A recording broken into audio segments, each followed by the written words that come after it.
evening, Internet. My name is Aaron Guerra, and I will be your game master tonight in the latest installment of the Role Player Guild of Kansas City's online Dread game. We are currently trying hard to grow this channel and would love it if you could give us a follow right down at the bottom of your screen. This will help us unlock some wonderful Twitch features and hopefully bring more live play goodness like tonight in the future to you. If you would like to join us for one of these adventures, head on over to our Discord server. We'll leave a link in the description, and we post signups there for these games and other games brought to you in the Kansas City area every month. If you're watching us after the show on our YouTube channel, throw us a like and subscribe and hit that bell to help us build the channel over there. Those links will all be in the description, courtesy of Brad. But for tonight and your viewing pleasure, we have another installment of Dread the role-playing game. So first off, let's meet our players. Players, can you introduce yourself? And we'll do character intros later. Brad, why don't you go ahead and start? Hi, Brad Kelly. I'm with the Role Players Guild and Midwest Game Fest. My character... Characters later.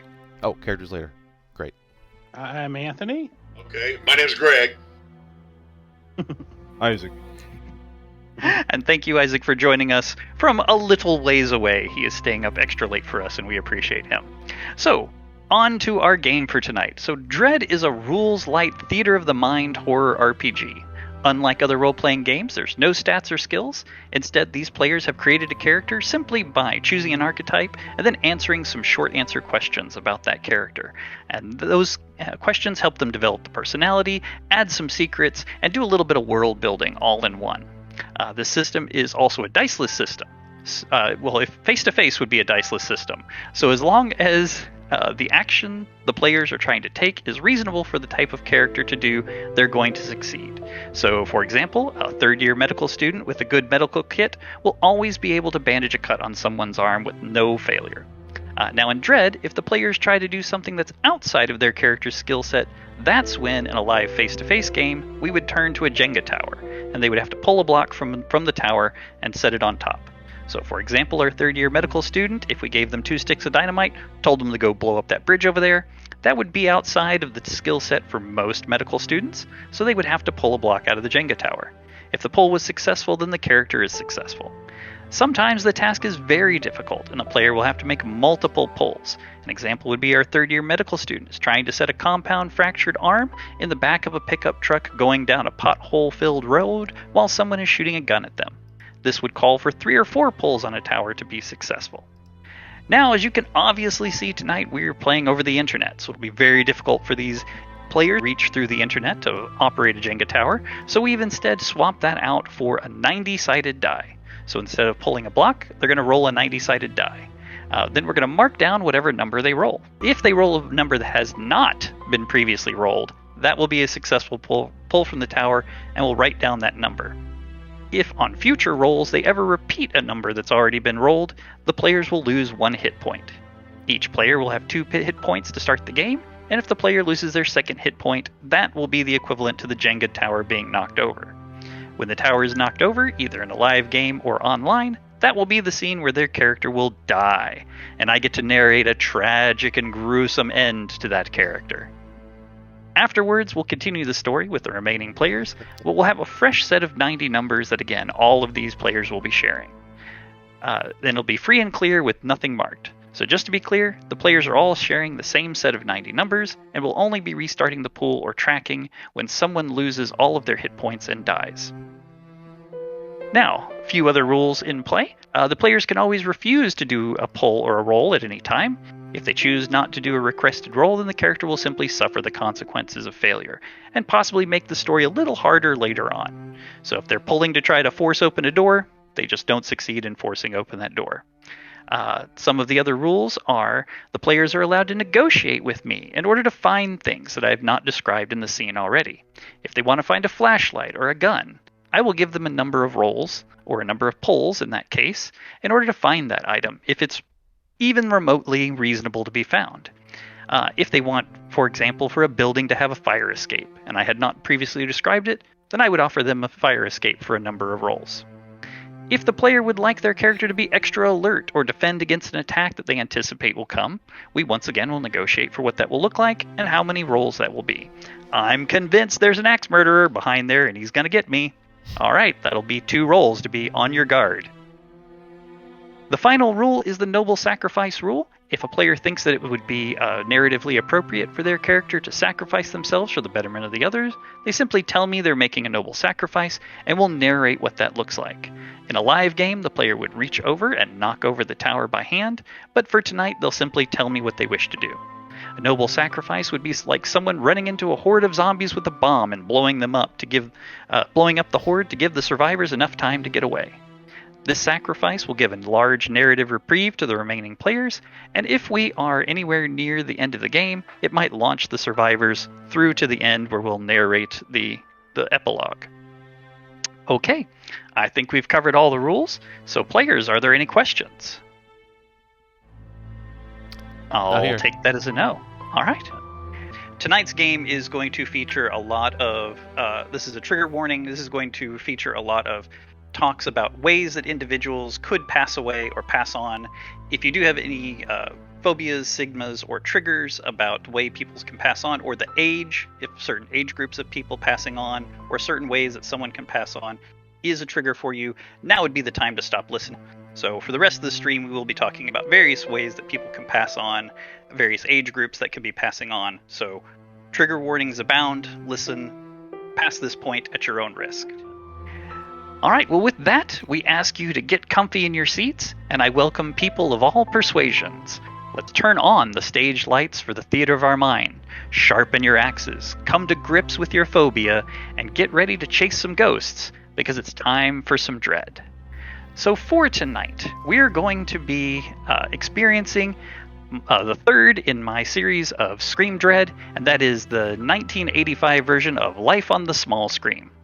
It's 1985, and all of these college majors at KU have been pulled together and selected to be participants in the first of its kind reality TV show. HBO has just commissioned this manor house and has outfitted it with a bunch of cameras in order to record and keep the real-life interactions of day-to-day college students as they go head-to-head with living together in cramped quarters and see what kind of hilarity or hijinks come out. Tensions will flare, drinking will happen, and we will see what other shenanigans that I might have up my sleeve. This is a comedy episode. All right. So now we'll go around the table and we'll introduce the characters that will be our story protagonists tonight. Brad, once again, I'll turn to you. Why don't you go ahead and introduce to us who you're playing tonight? Okay, I am playing Clark Grayson, and everyone just calls me Clark. Clark is an English major at KU, and sort of typical, not a lot of nothing really stands out. He's got brown hair, sort of average build, nothing really remarkable personality-wise. Nice fella, and has a little bit of a contrarian streak, I guess you could say. And I think that's probably all that's really needed to get us rolling. Who's next? All right. Anthony, why don't you go ahead and be next for us? All right, I'm playing a guy named Randall. He's a philosophy major.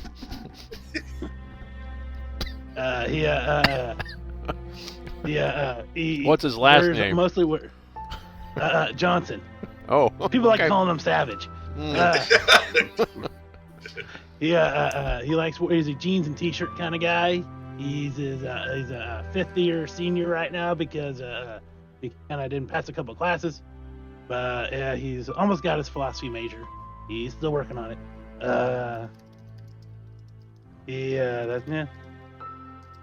He's pretty easy going, laid back guy. He's just a good guy. He likes to have fun. All right. Next up will be Greg. Well, Greg, I'm a freshman. My name is Edward Walsman III. I kind of put on the airs of my family's rich. I'm pretty full of myself. I'm here on, but not everybody knows per se. You guys do now that I am here on a football scholarship.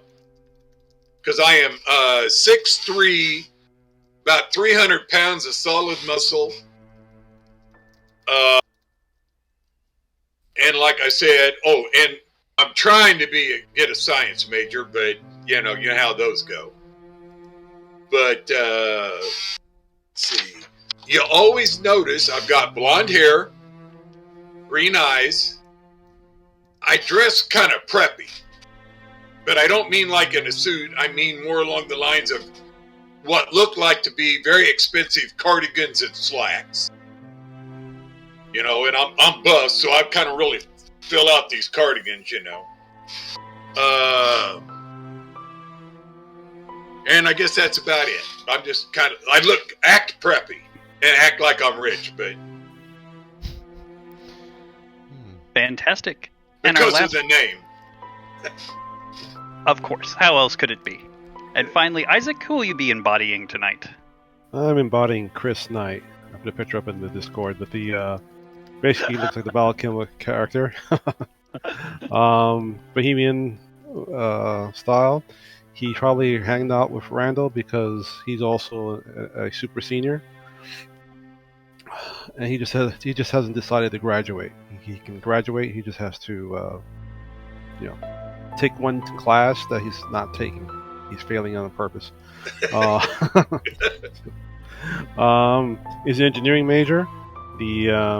If he's met anybody else, he would have offered you your drinks and some other concoctions or strange weed that's been designed by either him or he's taken it from the lab in KU. This is like right out of the movie, right? Is what Yeah. the real team. Yeah. And then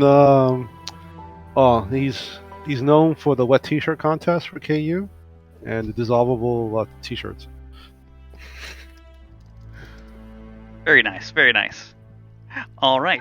Well, I think we have met our cast of characters, so we will go ahead and get started. So as I said before, it's 1985. All of you have been approached for various reasons. Some because you know the producers, some because you filled out an excellent application and have been brought into this manor house. It's a multi-story manor house. It's got two above stories and one basement. Just kind of an old, manor house that they've put a lot of new paint in. And what you can immediately notice is there's a lot of electrical work. Everything's been updated. There's all those modern furniture that's all blob and odd shaped and things like that, and lots of different decorations. Interior decorators just gone in the 90s or 80s. An interior decorator in the 80s has just had a field day with an unlimited budget. All kinds of day glows and things like that, and weird modern art pieces on the walls. And then they've also installed cameras. So almost every room, with the exception of the bathroom, has some kind of camera in it. Multiple cameras in the living room and multiple cameras in the kitchen, and one camera in each of the bedrooms. So you've all been kind of made aware. It's by the way, may want to bring some pajamas or whatnot. In fact, we kind of insist that you wear at least a baggy boxer short to bed, if not full pajamas. So each one of you have gone through the interview process and been accepted, and the fridge is fully stocked. There's all kinds of food. There's even some light beer and 2% beers and things like that they're providing. And all you have to do is just live your life and let them record you 24/7. So pretty cush job for any college student. Wonderful way to save money and make that go a little further. Are we allowed to bring things into the house?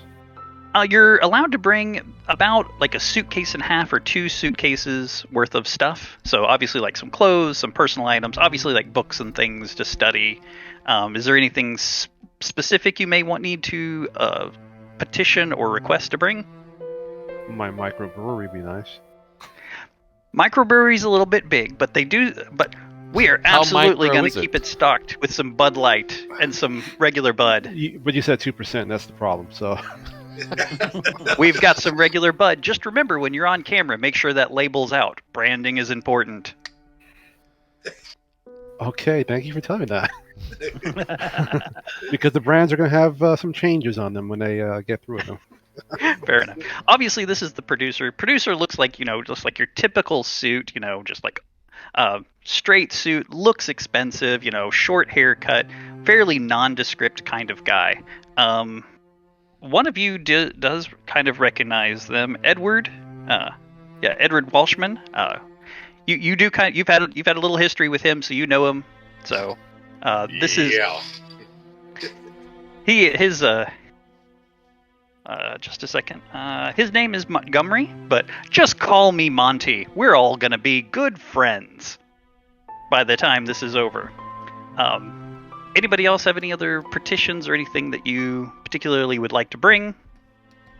Of course, I'm bringing some fields from my trophies from my high school days in football, of course. Sure. Absolutely. Can you clarify? I was looking at something. Can you clarify who Monty is again? Monty is the producer. Gotcha. Yeah, Come on, fairly Brad, generic. Go ahead. No, I was going to tell him Brad needs to pay attention. Well, Brad's doing several different things to keep this running. Excuses. I know. Go ahead. All right. Well, if nobody else has anything else special that they'd like to bring, other than what was covered in your, you can absolutely bring your new Amiga 1000 robot. And that's the Omnibot that supposedly came out, which I have no idea that I actually remember that, but Perfectly fine. And I'm sure it's got some custom work done to it and things like that for various chicanery. Well, are we the only ones in the manor house, or where are the girls? Here we go again. I'm So- just wondering I'm all what for choose that. this place. So if you ask about ladies, Yes. they of course say officially. He points to the rules. Officially, he points and says there will be no sleepovers. And obviously, if you do have a sleepover, just remember everything's on camera. So if anyone who does come to like a house party, we're gonna have to get them to sign a release. And if they did stay over, or if you guys get up to anything, be aware that you're always on camera, including a couple that are pointing towards the backyard and the front yard. So there's very few places that you can get away with that. When you speaking about like who's in the house, you guys are the official residents, and you're the only ones sleeping in the bedrooms, which are all up on the second floor. But in the basement, there is the crew. So the crew has set up, there's a craft service table, and there's a bunch of like equipment and soundboards and a bunch of cabling and things down there. You guys they walk you through the whole place. Everything is like you expect. The first floor and the second floor look just like a house with all the decorations and all the decorations and everything that's gone crazy. But in the basement, it's all just like folding tables and like sound equipment and bunches of lines and power cords and everything. And that's where the crew is, and they're doing video editing, sitting in front of banks of monitors and doing that kind of thing. So technically there's more people in the house, but they're in the basement. And then all of that pairs down to just like one overnight guy. So after like 10 p.m., there's just like one guy in the basement just like monitoring a couple of things and just basically making sure nothing turns off. Are all the bedrooms the same size? No, all the bedrooms are not the same size. There is one bed. There are 5 bedrooms. One bedroom has 3 beds in it, so 3 people can stay in there. One bedroom is obviously bigger and has a full bath attached to it. It's like the master bedroom. And then there are 3. Already have the suitcase in there. There are 3 other bedrooms. Yeah, my trophies are on those shelves. There are 3 other bedrooms that are about equivalent size with a bed in them. So, I don't know who got the big one, because I saw at least 2 people respond instantly. So I'm not sure how to decide that. Let me roll a die right quick. Come on. Oh, I've typed other messages. So now, this will not count. We will not record this number.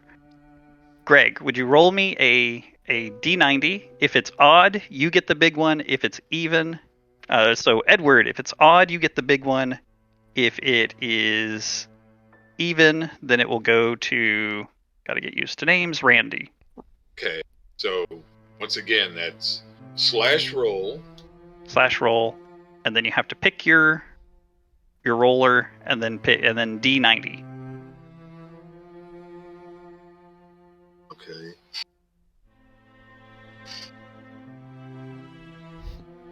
And you're hoping for try a Well, slash? Wait a minute. What a hit. Dang Question it. mark. Oh, I know why now. They're on the same key. Right. So again, odd will get Edward the big room, and even will get Randall or Randy.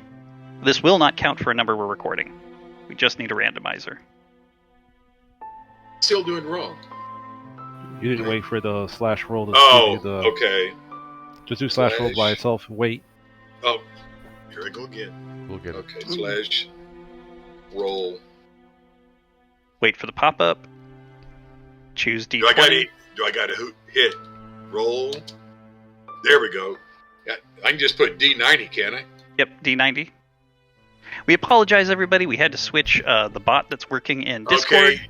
Was I even or odd? I don't remember now. You were odd. All right. Rando, you got it. Because it's even. Oh, there it is. Yep, I wasn't scrolled all the way. All right. So the two of you like race up the stairs when someone mentions, and so both of you are just like pushing back and forth. Of course, the freshman Randy, loses. Yeah, Randy is going up the stairs first, and then he slips. Edward bounds over him, and then he bursts into the door, and he bursts into one of the smaller ones, and then we see Randy just confidently walk, and walks right into the bigger one. Edward having been faked out by one of the smaller ones. Randy, do you have anything like a signature saying that you would like to do now that you've, Oh, please, no. That's a great line. Oh, yeah. Yeah. Step into my bedroom.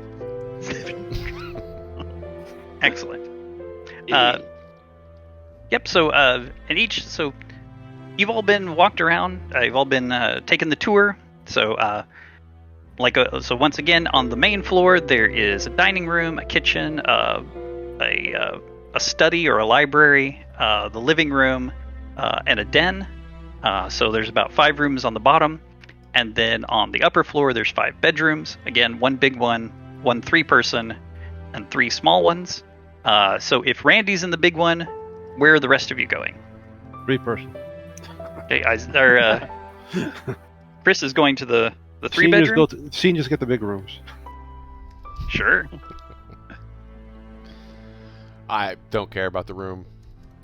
Well, do you want to join Chris in the 3-person room, or do you want one of the smaller rooms to your own? One of the smaller. I mean, I guess I do care. Yeah. I begrudgingly take the smaller room.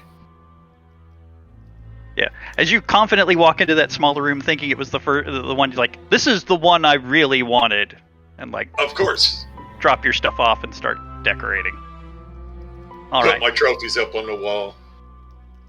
After you guys have had a couple of minutes to kind of settle in and put some things away, load up the various dressers with clothes and unpack any extras that you have, the producer says, "And everybody, come on down. We gotta shoot your intros." So he brings you on down, and there's one little section of the living room that has had like a room built addition, a soundproof room addition. Room's just big enough for just like a camera and a chair. And this is the confessional booth. So you're supposed to go in there if you ever need to talk or say something or comment on something that happened or just express your thoughts. You're encouraged to go into the confessional booth and make a recording. What floor? First floor. First floor. In the living room.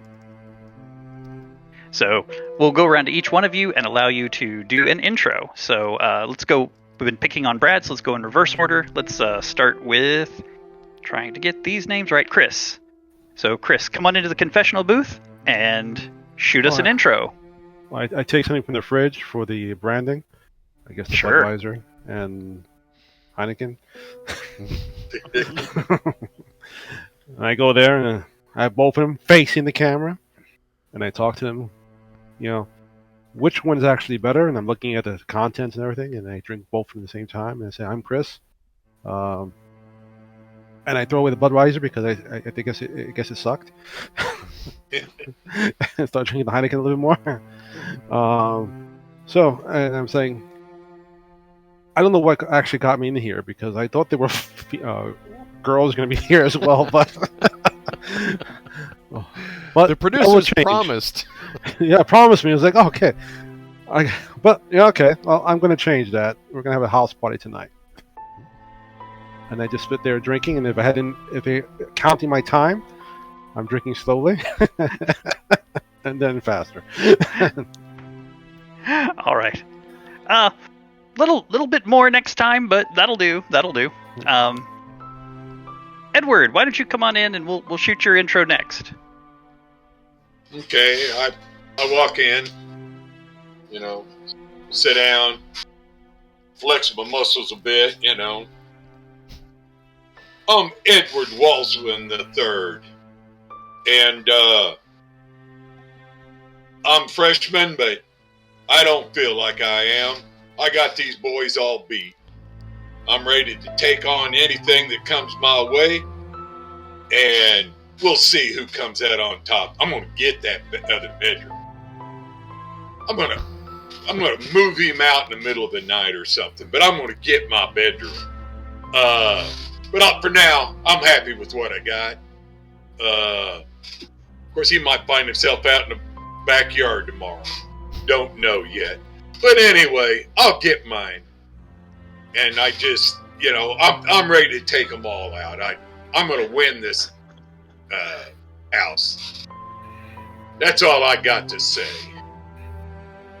And I just stare glaring at the camera. Oh, nice glare.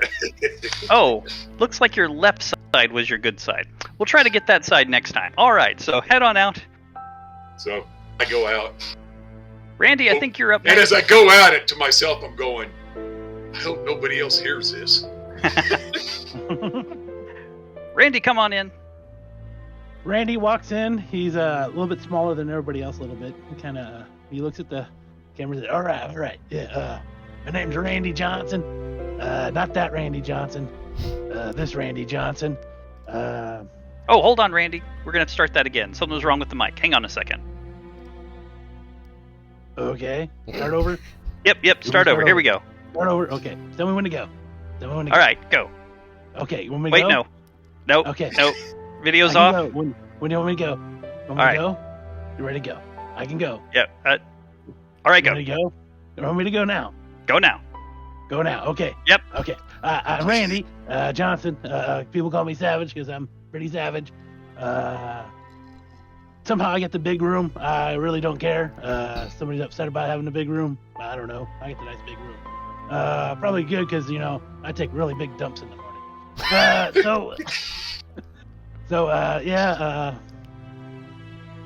My family's kind of like, into this wrestling stuff, but, I wasn't cut out fit for it, so I'm trying to do, more background stuff. So I'm here to learn some philosophy so I can be more philosophizing. Which, I'm doing my best to, even though I'm in my 5th year. Hopefully I get out of here in another year or 2 or 3. Hopefully. Hey, can I get a beer in here? All right, we'll cut it there. That's a good place. What? Oh, Going out there, help yourself to a beer. Okay, you got it. We're good. We're good. We're good. Okay. We're good. Okay. He leaves. All right, and finally, get in here, Clark. Take the seat. Yeah, it's the first time I've been in a video of any kind. This is really different. Hey, before we get started, there was something on the pamphlet about guests, and I didn't really read all that. Could you? What was the story with the guests? Their guests are okay. You guys are welcome to have parties and have guests over, but obviously we're going to have them sign a release because they'll be part of the show. So Right. we're going to have to be able to use their image and their likeness. But we don't encourage you to have anyone stay over. If you did have any ladies stay over, obviously there's cameras in every room, so there's not really anything you can get up to without it being recorded. You guys, Right. including some cameras in the front and the backyard. So, Right. But that wouldn't get aired, right? I mean, right? no. This is basic cable. No, Chuck. This is HBO. We Oh. wouldn't put that kind of thing on the air. Okay, fine. Yeah, okay, so just let me know when you're ready and just say my name and a little bit about me or what. Absolutely. Okay. So unbeknownst to you, it zooms in real tight on your face and kind of like pans out a little bit, and you're kind of off center. Like, all right, let's go. Yeah. Hi. My name's Clark, and I'm an English major, Clark Grayson, English major here at KU. Fun story, right? I did not start as an English major. I actually started out as an engineering major, and got a couple years in and kind of figured out that really wasn't going to work out so much, and that my electives were a lot more enjoyable. So I think we have another engineering major here in the house, and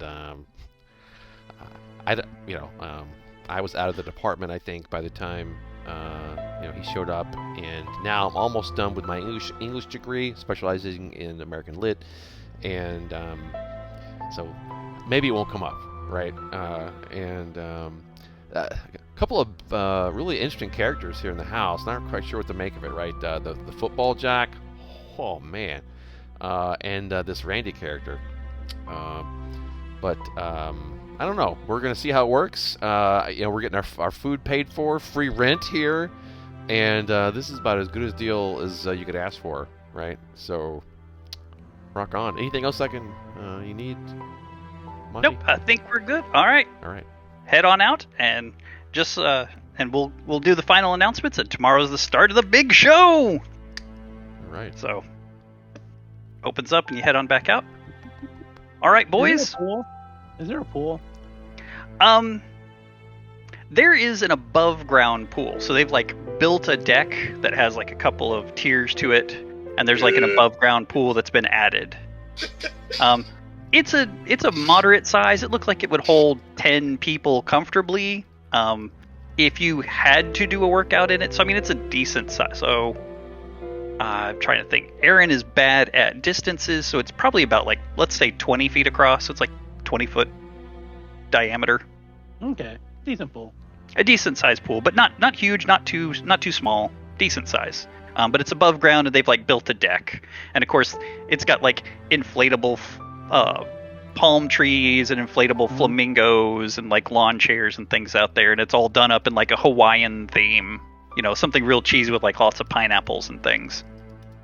So when Clark gets out of the confessional room, you see Randy walking down the stairs in a Speedo and a towel walking towards the backyard, towards the pool. All right. Boy. Well, all you fellows gather up here for just a minute in the living room. I just want to thank you all for being part of this. Let you know that tomorrow is when we go live, so all the cameras will be recording, and we'll be keeping the video starting tomorrow.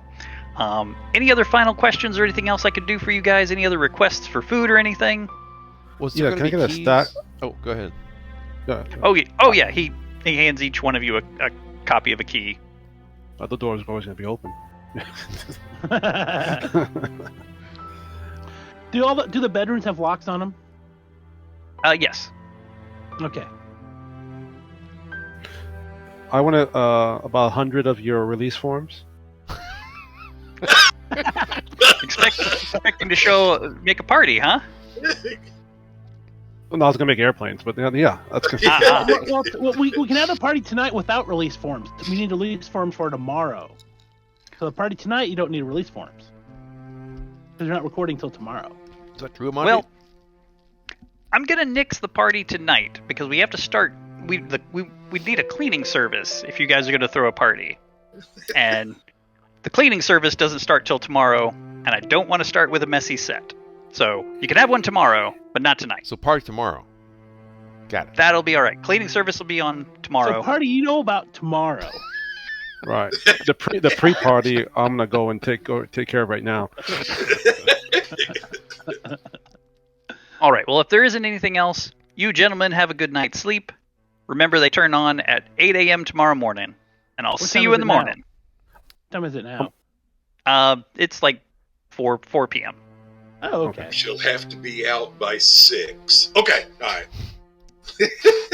I'm heading out to the authority area so I can get them, and obviously talking them in. And then I need to find some like 30 pounds of pectin because I'm going to put it in the pool. Are you gonna make Jello? Jello pool.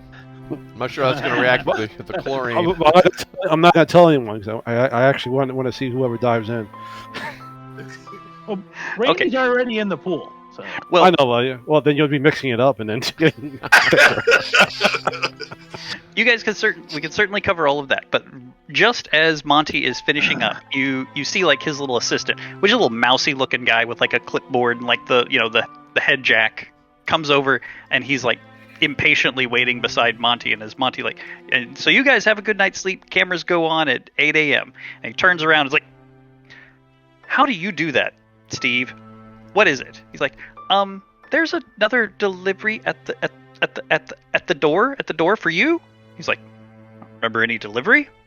And he wanders over the door, and sure enough, there's like a truck outside, and there's like a guy in like one of those overalls, and they have a conversation, and he like signs a form, and then like 4 or 5 guys start unloading. They're probably paintings, because they are about like 5 feet tall by about 2.5, 3 feet wide, and they're like covered in that paper that like keeps them safe when you transport paintings. And you start seeing like 4 or 5 guys like start trucking paintings in through the living room and down into the basement.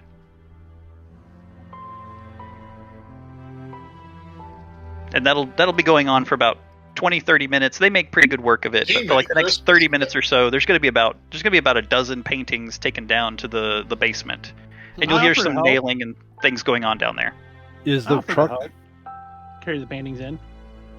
Oh, you're going to help out? Okay, so yep, they in his Speedo, Randy gets out there and picks up one of the paintings and takes it down to the basement.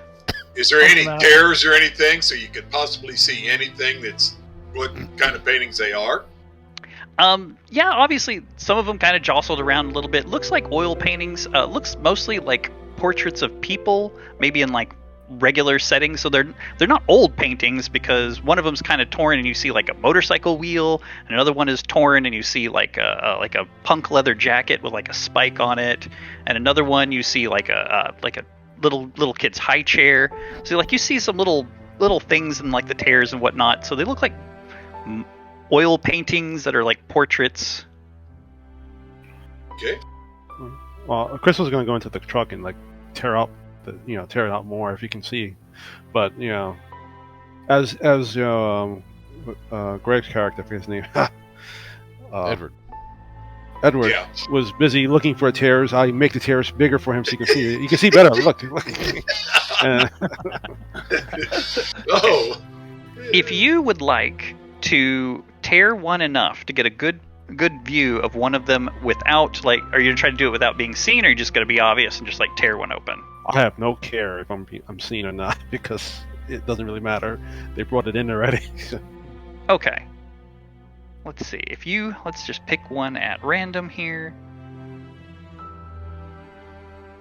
So you go over to one of them and you like, just kind of like fake a stumble and just like, put your hand through that paper and just like tear a whole bunch of it off. And what you see is like a picture of like the western frontier before it was settled. And it's just kind of like a prairie landscape, and you see like an Indian village. So there's multiple teepees there, and in front of the teepees in the foreground is just like a woman in traditional Indian attire. So it's just this woman, kind of slender. Good looking? I mean, probably. For an oil painting. For an oil painting, yeah. Well, okay. I'm looking at it and telling Edward, I think the proportions are correct and the timing looks good, and yeah. Hey, be careful there. So, and one of the moving guys comes over and like does his best to like hold the rip in place and like pick it up, and like, these are expensive. Gotta be careful with them. It'd be expensive. Who is it made by? It doesn't look like any impressionism, not a Monet, not a Van Gogh. Not even a realism painting. Who's the painter? What do I look like? An art critic? I don't know, some guy. Yeah, does he like an art critic? Leave him alone. All right. Unless anyone else had anything to do with the paintings, then you guys can go on to whatever your evening activities shenanigans are. I'm going to ask Monty. Sure. Yeah, he's kind of supervising, just kind of like Yeah. standing off in the front room watching. What are the paintings for? I mean, I'm looking around. Is there anywhere obvious to hang a bunch of paintings in here? They do seem to be taking them down to the basement. Right. So all the paintings are going to the basement. Don't know. Like I'm gonna have to call corporate and find out what they're all about. All right. Is there any painting that looks really, really cool looking, like, more modernish? Well, most of them are covered. So unless you try to open one up, except for the. I tried to take a peek at a few of them, see if I see any of them I like. Sure. Take it to his room.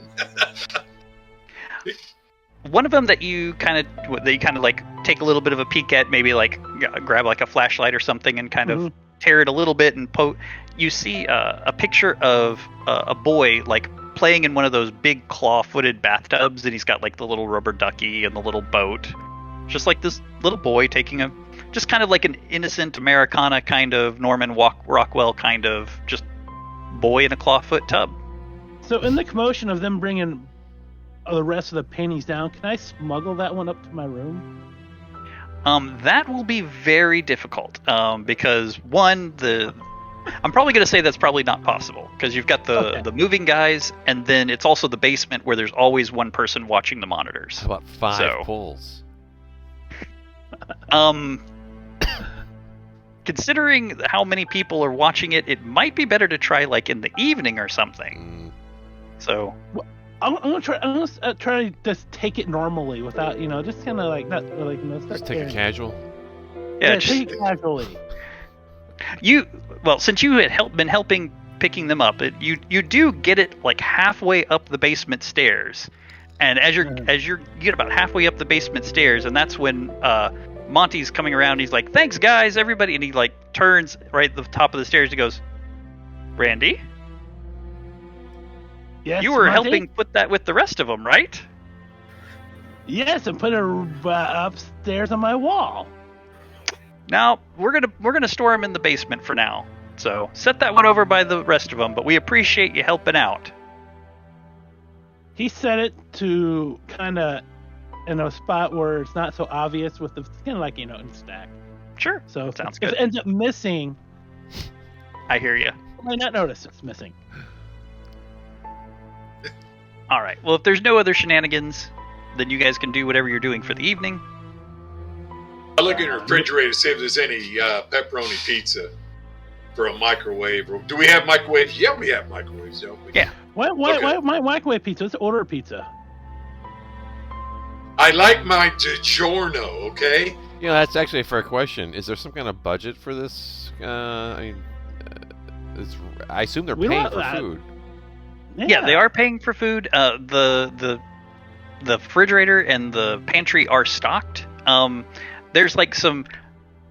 That's mostly name brands. They seem to have gone for like store brands for like the canned goods. Like almost all the canned goods are like store brands. So like cans of baked beans or cans of refried beans or cans of corn. They're all like the store brand. But anything that would be like out in the kitchen is like name brands. There's like Dorito tortilla, Nacho Dorito tortilla chips, and there's probably some like Tombstone pizza or something like that. I'm not 100% sure DiGiorno was in the 80s.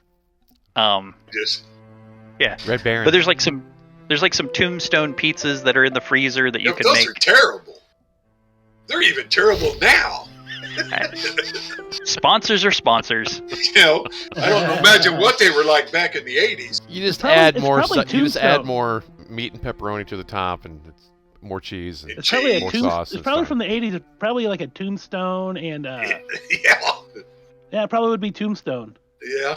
Yeah, there is like a couple of pounds of ground hamburger. There are like some tomatoes. So there's like a can of black olives if you wanted to add to it. Extra pepperoni and shredded cheese at least. There's no extra pepperoni, but there would be like a block of like generic American cheese or something like that if you wanted to. And you find a Ready? cheese grater. Oh, okay. Well, I'm grating some extra cheese and throw that Sure. on there. Aaron's Throw like, it in the I didn't microwave. think this was going to be the adventure. This is not what I thought. I order a pizza. I pick up the phone and order a pizza. Sure. Yeah. When it arrives, I look at Monty and tell him, "Hey, pizza's here."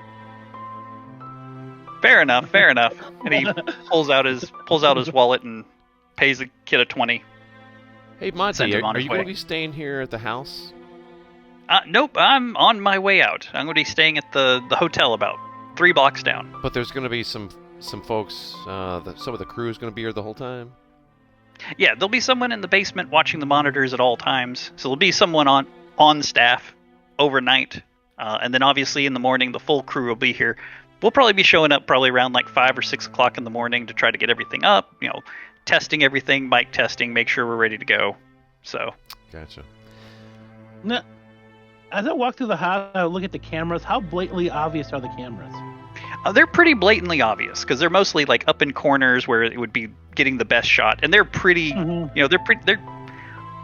They're not like handheld cameras, but they're kind of chunky. They've been affixed to the walls, and they've got like cables going to and from them. Okay, our engineer guys can take care of those. Yeah. So,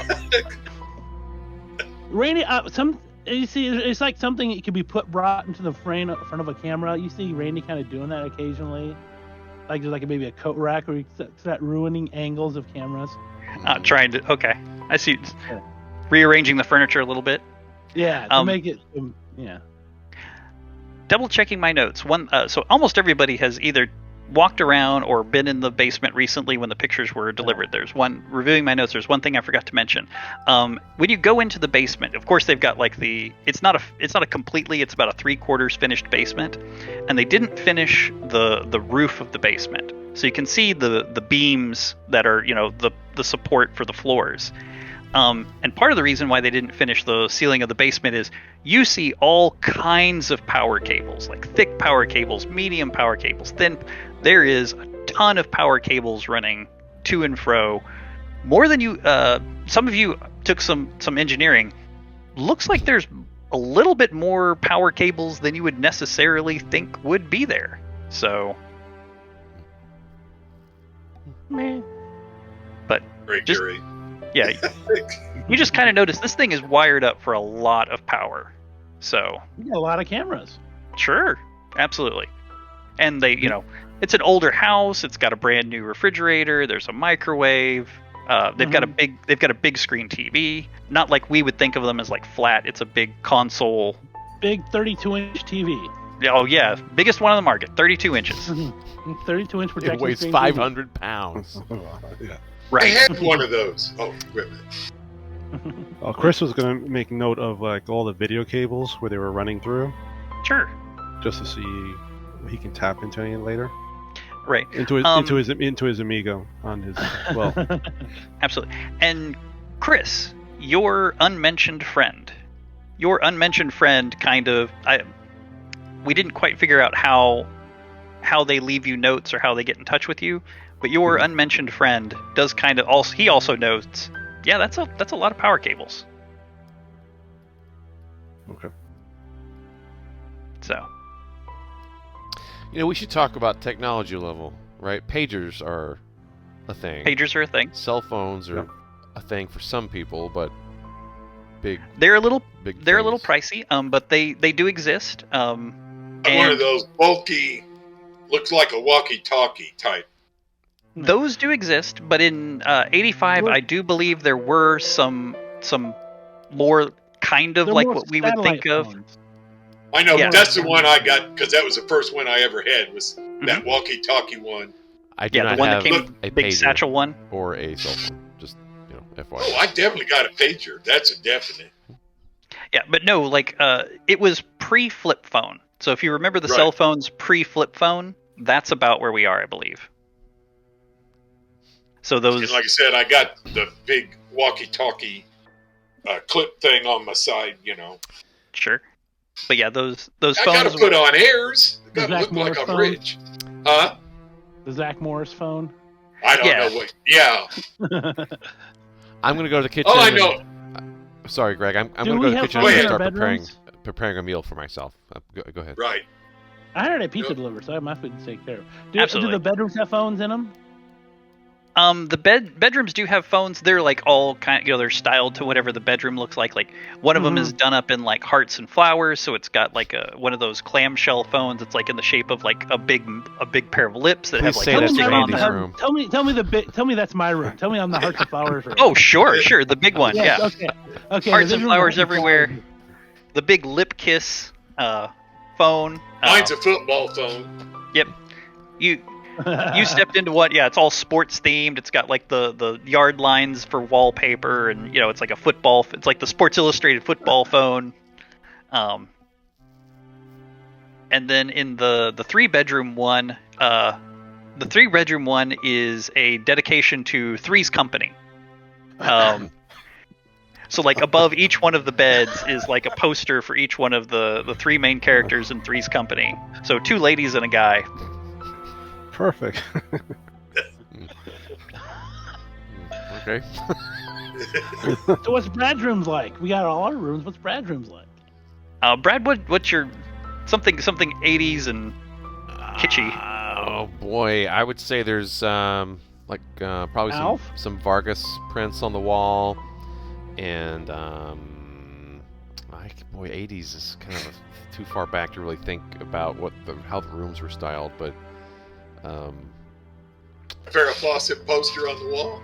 I don't know. I mean, they didn't decorate these in advance for us. They're just sort of stocked with a sort of a basic theme, and I would say that they knew we were college kids, and so maybe there's like some pennants and some stuff, and we're all going to KU, so there's probably some KU pennants and some maybe decorations like a framed picture of a basketball player, or I don't know, something along those lines. So not a lot of style to this room, and they didn't know that it was going to be me moving into this room, so they wouldn't have themed it toward my interests.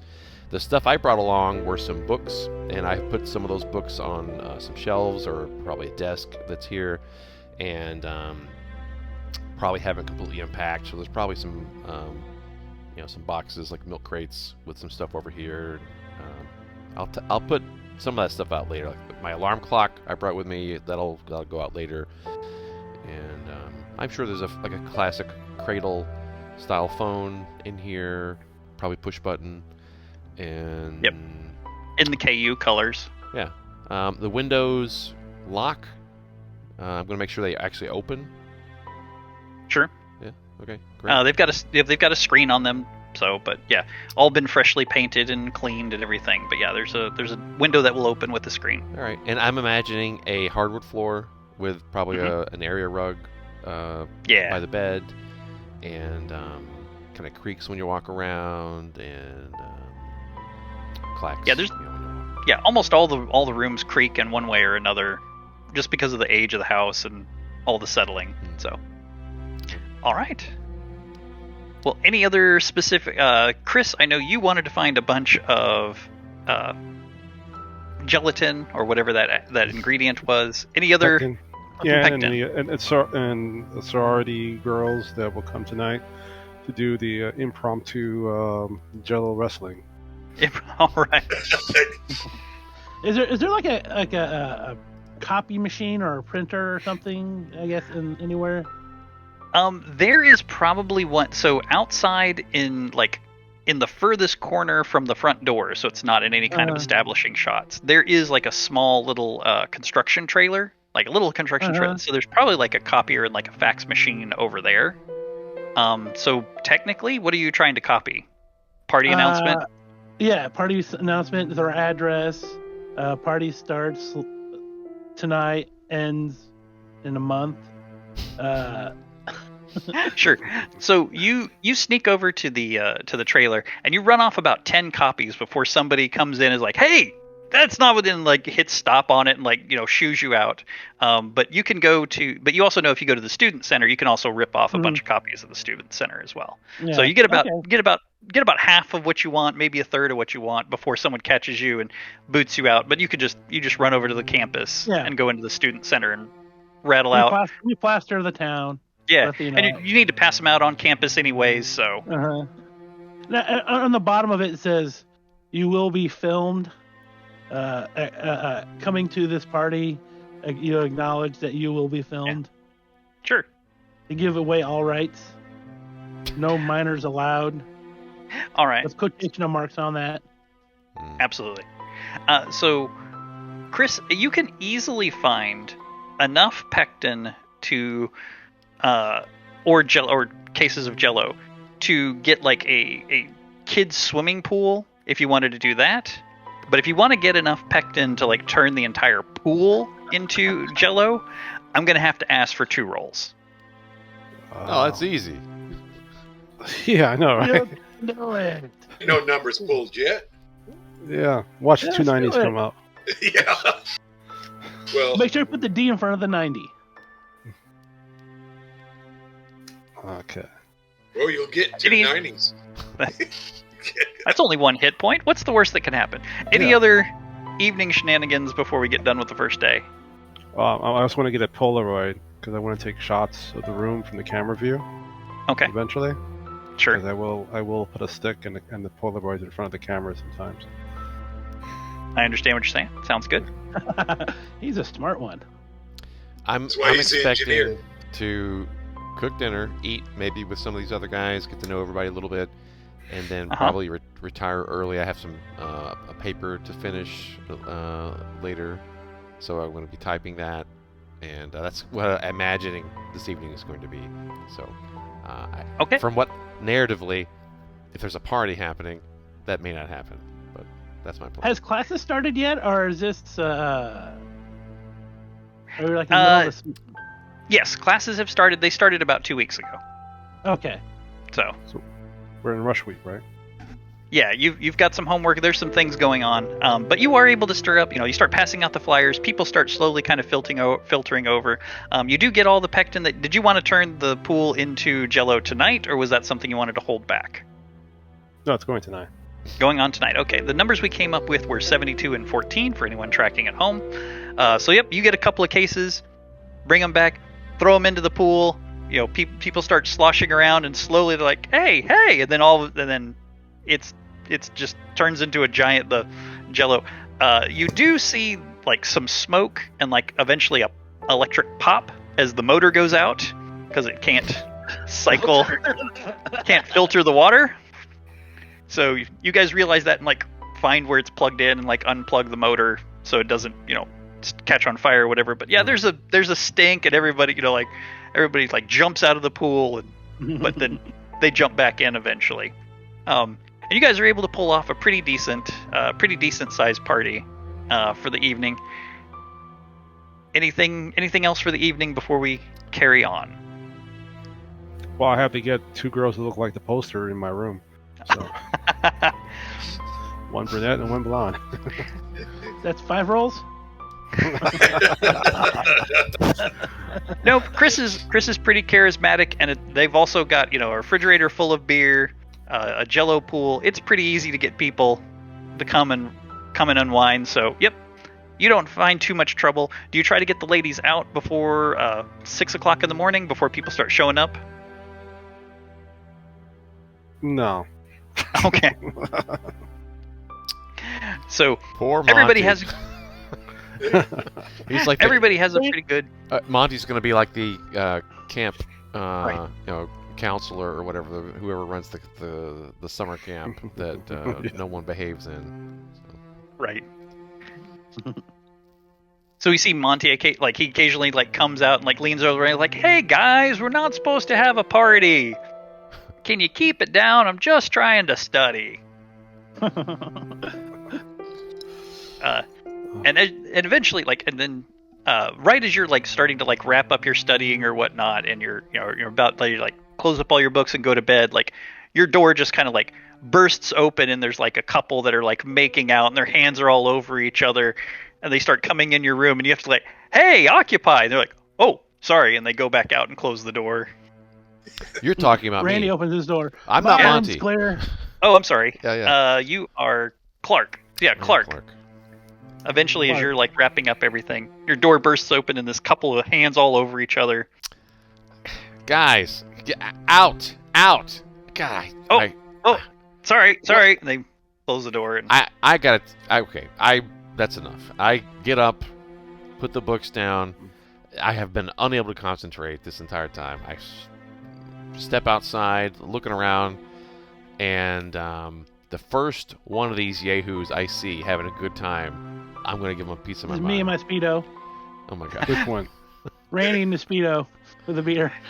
So yeah, Randy's like standing up on the couch, and he's got like one of the inflatable palm trees, and he's got it between his legs, and he's just like riding it in the in his Speedo. Randy, Chris is offering you some Jello. What the hell? I'm trying to get some work done. I thought there was no party tonight. This is not a party. Woo! It's a pre-party. Pre-party. Here, have some Jello. Guys, I gotta get a paper done tonight. Well, you can get it done in the morning. I'm holding your Yeah. Jello. I'm like, what about? It's a Jello shot. Yeah. Don't ask where the Jello came from.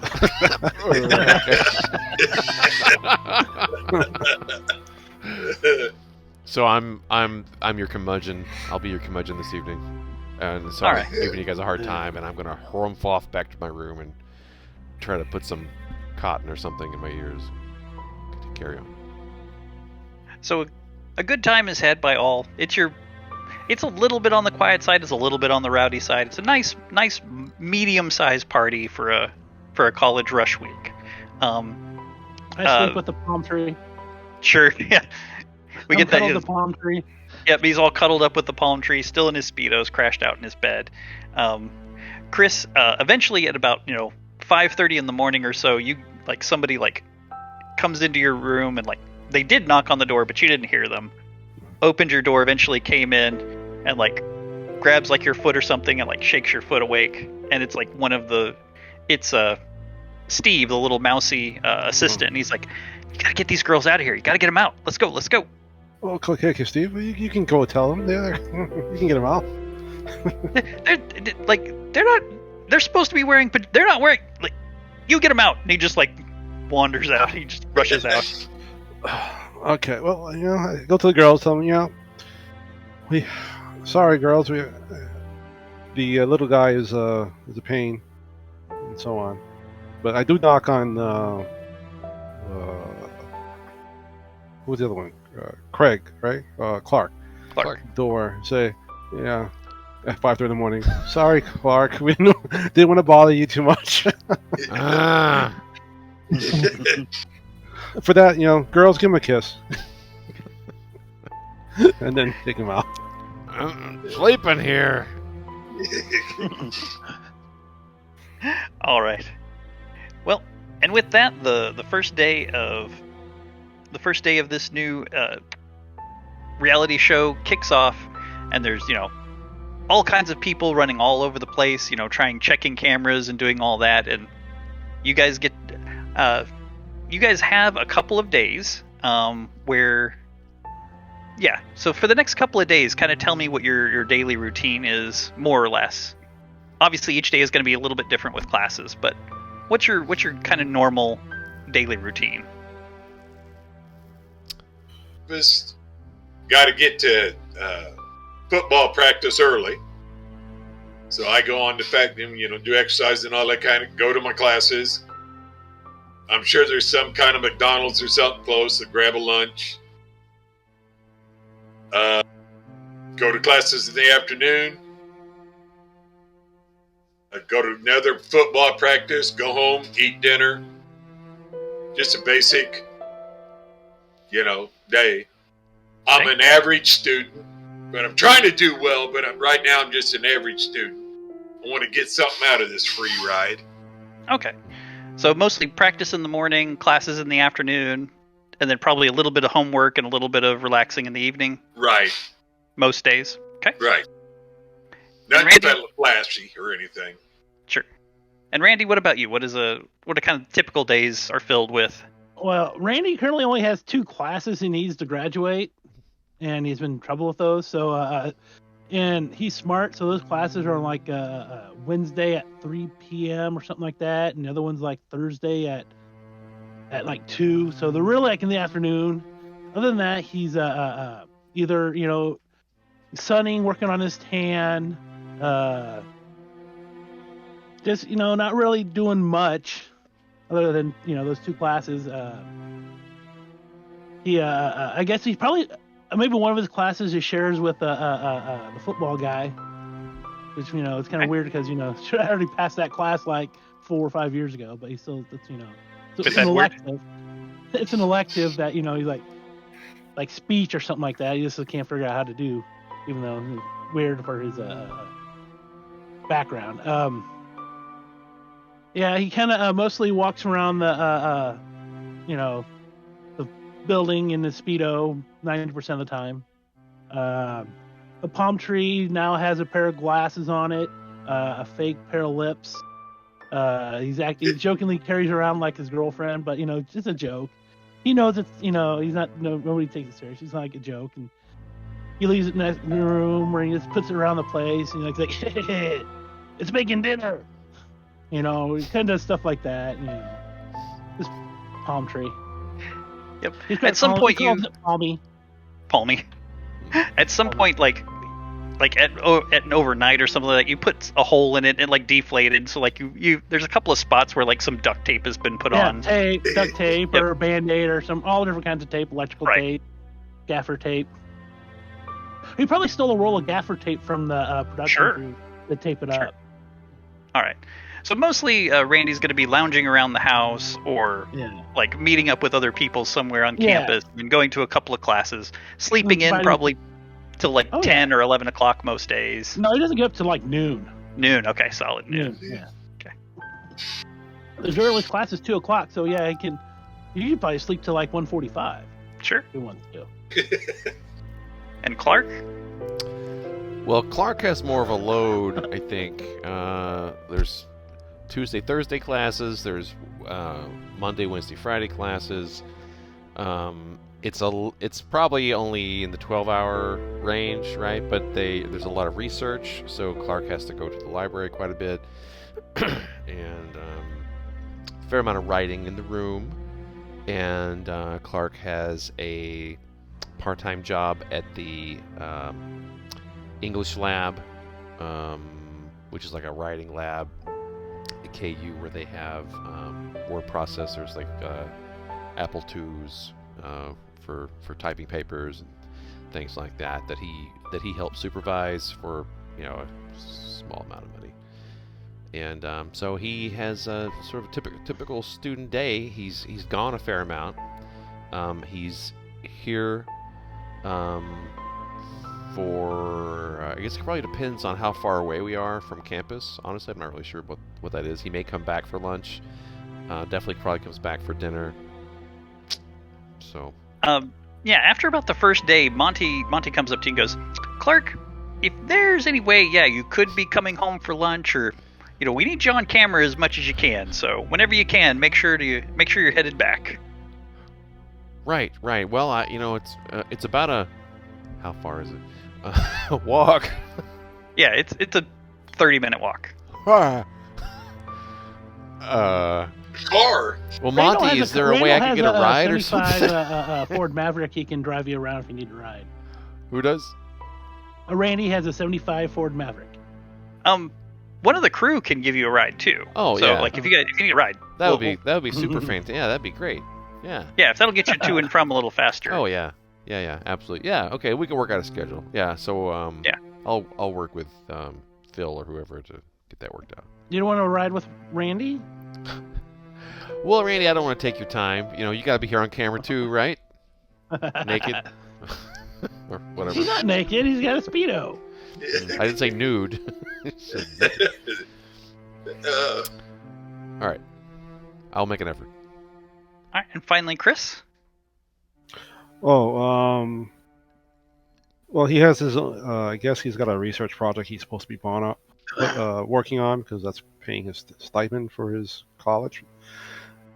Even though he only has one class to take that he's not taking. He is getting some equipment like cables for video and so on. Some chemistry lab set that he'll get from Randy, helping him transport it down. No, Randy. Okay. So Taking there is a. Oh, I was going to say there's a library, a den, and a garage. Do you want to take over one of those rooms to like set up some stuff? no, the room is kind of big enough, right? So I can put the Oh, that's right. You've got the 3 bedrooms. So Yeah. like in one side of the room, yeah. move some We of the beds probably together. we probably move the beds all to one side to like Yeah. one gigantic bed for him. And then put the chemistry set on that side. And obviously the chemistry set is simply just a microbrewery. But the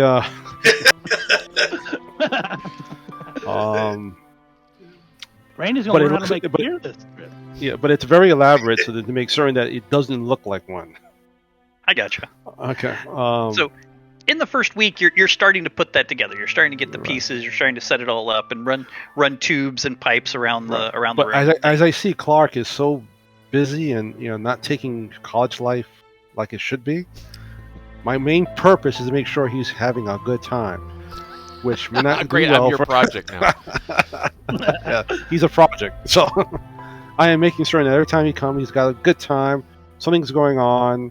Try to entice him to go into a contest that some other place may be having.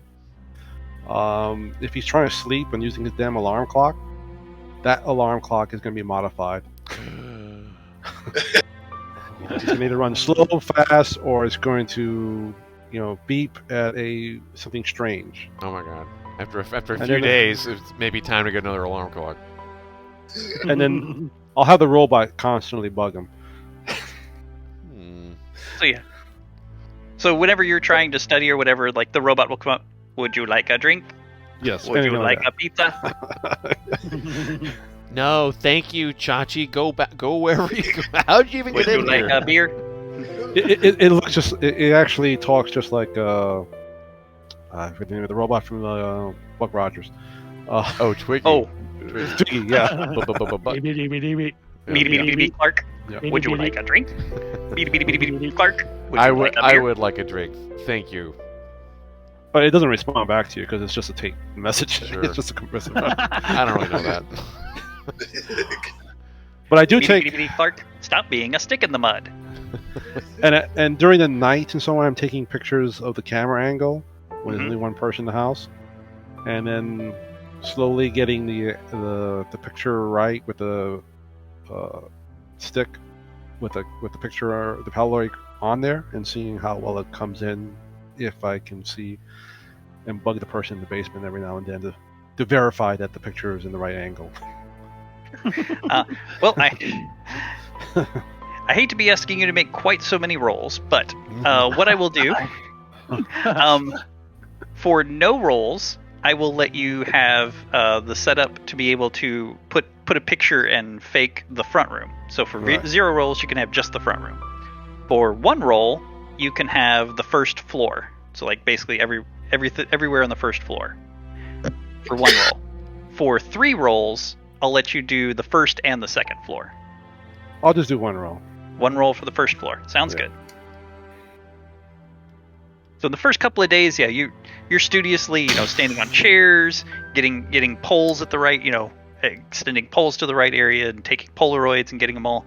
It takes you just about a day and a half before you're able to, where you can fake all the cameras on the first floor. And looking for that number. A couple of his attempts are he takes a Polaroid, he sees Randy with a piece of like a chicken in his hand and acts like, what the hell? And some of his pictures- The dice roll does not seem to be working anymore. What's it Oh, doing? It's just it didn't respond. I didn't see any typing. Yeah, it just comes back to me saying it did not respond back, even though I'm doing it.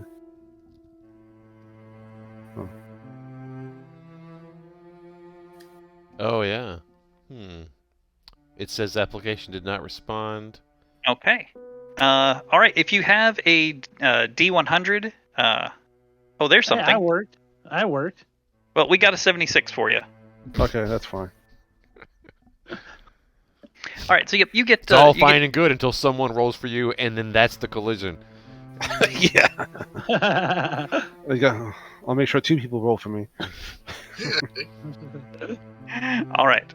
So, a couple of days go by. Everything's going well. You're getting little notes and things, but nothing too outlandish. Randy, they ask you to wear more clothes. You're constantly getting the note like, nope, we need you to wear pants. We need you to wear like shorts or something. I wear the first note I get, wear more clothes. You see, I'm wearing a button down the shirt that's open. The second time he's starting to wear socks. Finally, he gets a pair of really tight briefs. Okay. He's slowly pushing, see where Sure. Where's that line? Sure. So we slowly see Randy slowly starting to accumulate more clothes as the days go on. When can Randy sneak down and try to get that picture? Yeah, that I was just about ready to come around to that. So what is your intent? You're trying to get that picture and do what with it? Hang it on my wall in my room. Hang it on the wall in your room. Okay. And obviously you don't want anybody to notice you. So this is going to be like a clandestine middle of the night kind of thing, huh? Well, he's home a lot. Yeah, probably. Yeah, because that's when the least number of people are there. It's just the one overnight guy. Okay. So in order to do that, you're going to have to distract the guys downstairs. You're going to have to go downstairs, grab the painting, move it, and mount it, and then somehow either mount it to where it can't be unmounted or mount it in a way where it doesn't look like it's there, but it's really there, like out of the camera, so people won't immediately just get it and move it back. Yeah. All right. So for one roll, you can get it to your room and have it be noticed, and it'll be removed from your room after just a couple of nights for one roll.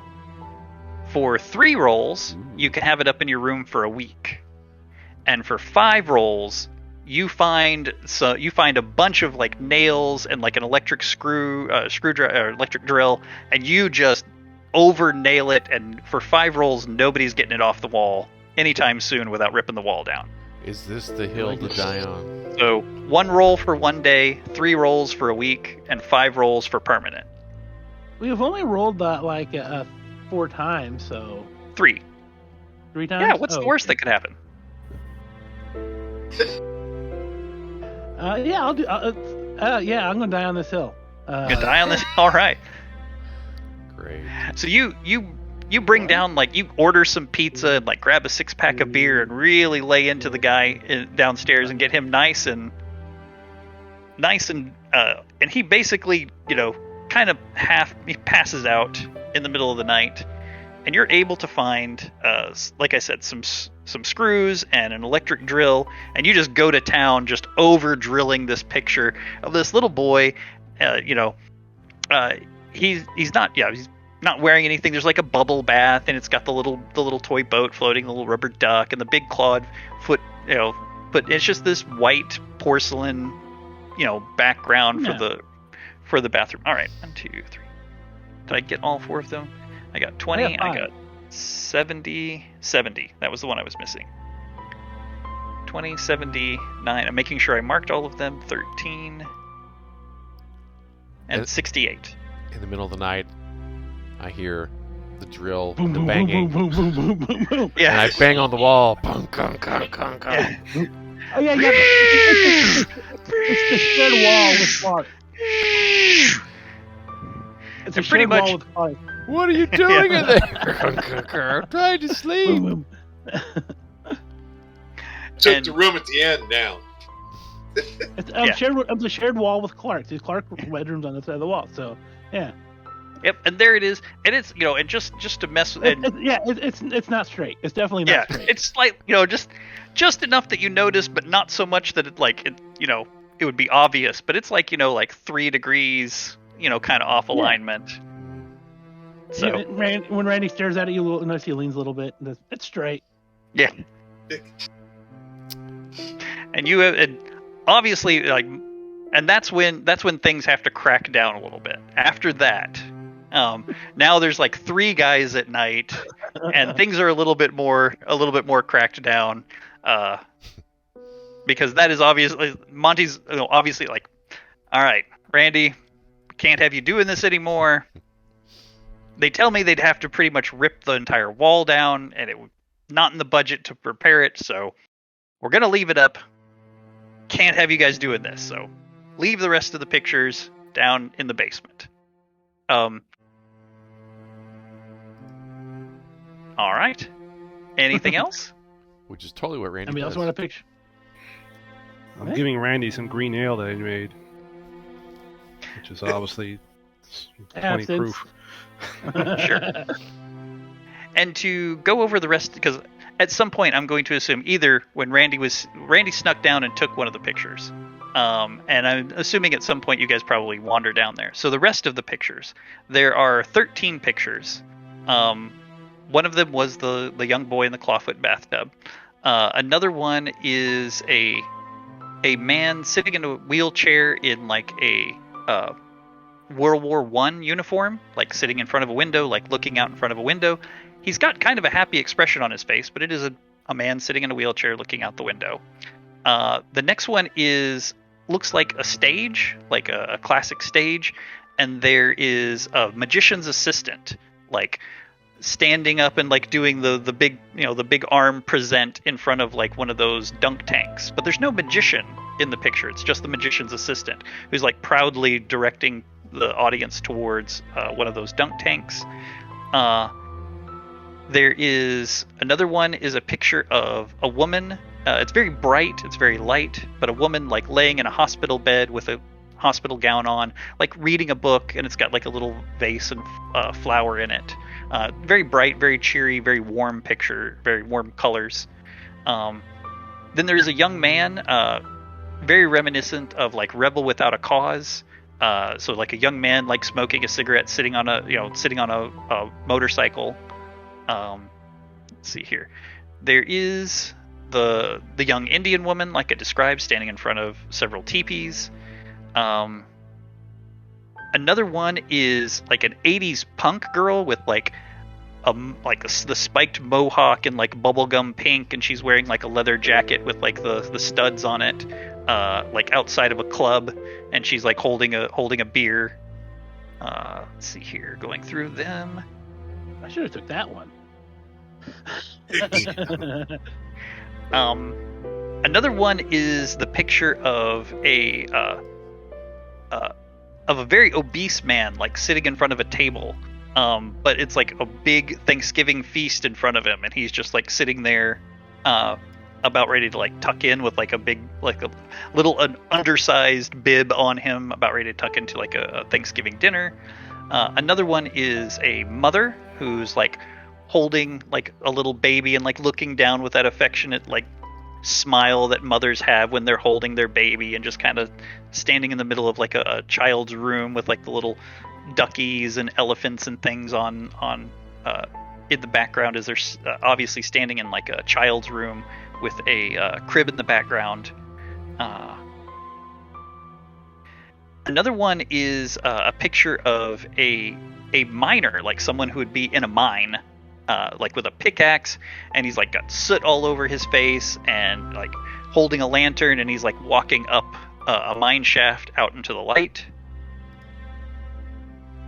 Another one is of a woman who is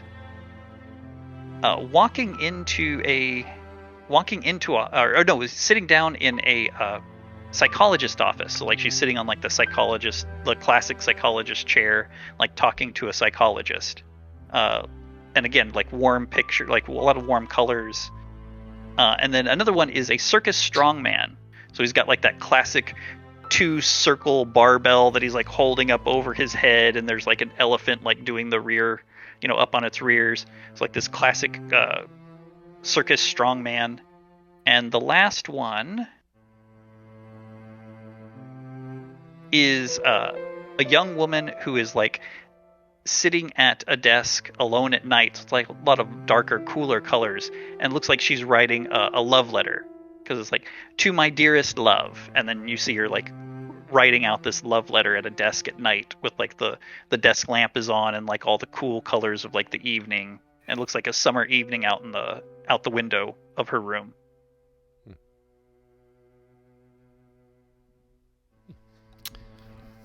And their paintings are just sitting there in the basement. No, they're all mounted, with the exception of the mounted? little boy in the bathtub. There's now a hole Yeah. there. But they're kind of mounted equally spaced along the walls in the basement. In Are the they basement. permanently mounted in the basement? Or are they Semi. more Well, as you have demonstrated, Yeah. semi-permanently mounted. Okay. Oh, okay. So you can't start moving them around as a joke or anything. No, they do seem to have like a couple of screws in them. They're also Okay. a little bit on the heavy side because they're like oil paintings with frames. So Mm-hmm. yeah. Okay. Randy, do you share this with anybody, or I think we all know it, don't we? do we? Yeah, we all know it. So yeah. Okay. Yeah. I mean, Monty kind of calls you all together and has a house meeting about like, okay, guys, the paintings need to stay in the basement. We can't be moving any more of those. Any other questions? Any other issues? We know we got to get more beer. We're hoping to have the pool fixed by the weekend. What I happened don't to the know pool? how you got a hold of that much gelatin, but let's not do that again.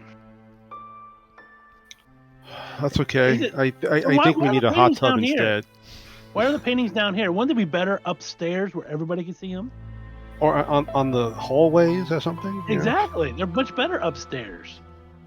I checked with corporate, and we tried to get we tried to You see get how them great it looks in. on my wall. It kind of begrudgingly says, yes, it looks excellent on your wall. A room We would've- full of hearts and stuff. Looks Right. awesome on my wall. We would have loved to have gotten them focus tested, but unfortunately they were delivered too late. So since we couldn't get any focus testing and get them worked into the aesthetic, we just put them in the basement for now. So if we can figure out how to get them in various places, maybe it'll be like the halfway point. We'll shake it up and do some redecorating. So maybe we'll bring them up halfway through the season. Okay. Yeah, he's looking at the one with the punk girl on it. He's trying to look at it, trying to look at the screws on it and stuff. You see him. Fair In my enough. confessional, You Randy, you just have to cut the painting out, and just do it that way. Glue it on the wall. Yeah. No need to bother taking out the screws. Oh, really? Clark, you said you were going to have a confessional? just cut it out. Yeah, I mean, we all have confessionals daily, probably, Yeah, right? anytime Or you weekly or whatever. Yeah, and so Yeah. my confessional is, we've been here, first week, and things are going okay. I starting to remember why I moved out of the dorms, roommates. What are you gonna do, right? We Gotta gotta. knock on the door. Knock. You busy in there? Need a beer? I'm in the confessional, Oh, which do you need a you know because this is the only room. the door opens up and a beer comes in. Thanks, Randy. Thanks. This is what I'm talking about. You got a thumbs up. You got a thumbs up. No time to yourself. Then Chris knocks on the door and opens it up so that the robot can come in with a little puppet. Yeah, That's yeah, that's great. the Yeah. Elmo, the Elmo puppet. Hug me or whatever. Right. Great. It's too yeah. early for Tickle Me Elmo. This is what I'm putting up with here. Here we go. Okay, outside. Thank you. Bye now. Shut the door. And it's Put obviously my foot in laughing front of because the Tickle Me Elmo was in '85, I think. Right? So No, well, okay, sure. Teddy why not? Ruxpin is sometime in the '80s at some point. I don't know. yeah, something like that. Yeah. So I'm commiserating about the roommates, but they're all great. They're all great guys. Love them to death. I clearly lie, and just trying to get my schoolwork done and get out of school. Did not anticipate that this little adventure would impact. I knock on the door God and open damn it up and hand it a sandwich. I just made Oh. this for you, man. Hey, thanks, man. Thanks. That's great. That's great. This is what I mean. They're great guys, but a little much. Just a little much.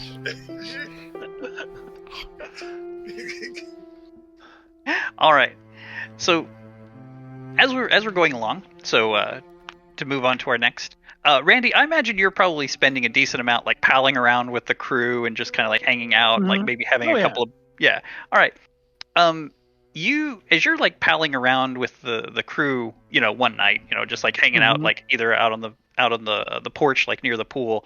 One of them like gets up to leave, and like a note falls out of their pocket, and you Pick it up. pick it up. You open it up, and it's the note just says, all 13 are wired up. And it's got like that crewman's signature. So it says like Mark. Only Mark all 12 of them are wired up, or is the one in his room wired too? the note says all 13 are wired up. Okay. And it's got like that crewman's signature on it. I tuck it away. Okay.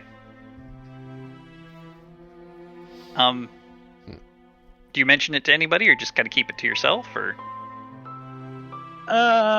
He visits Chris Mhm. and says, "Hey, what's this mean to you?" He shows him the note.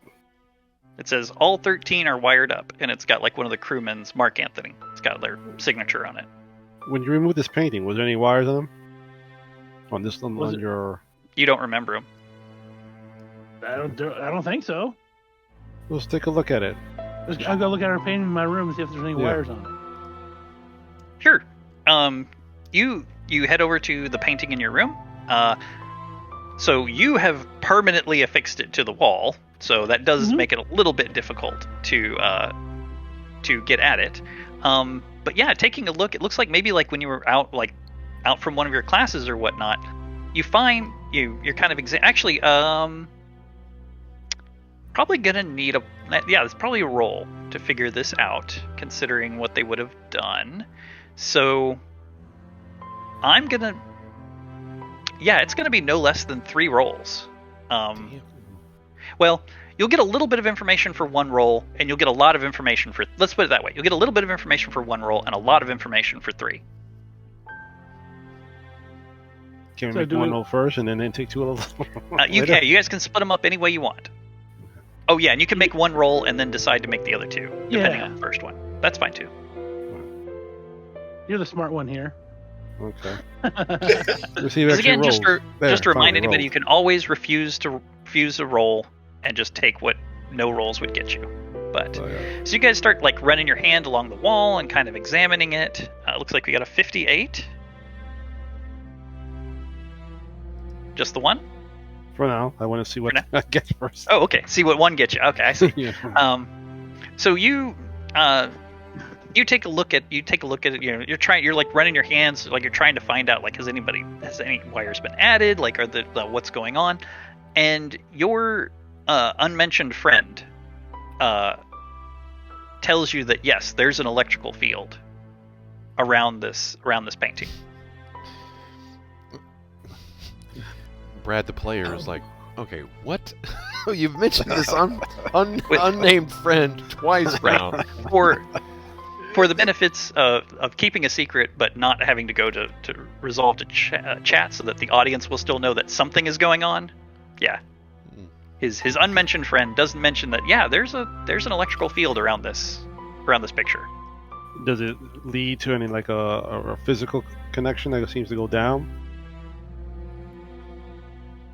With all the wiring that we saw in the Do you basement, see do you see any exposed wiring at all on the picture?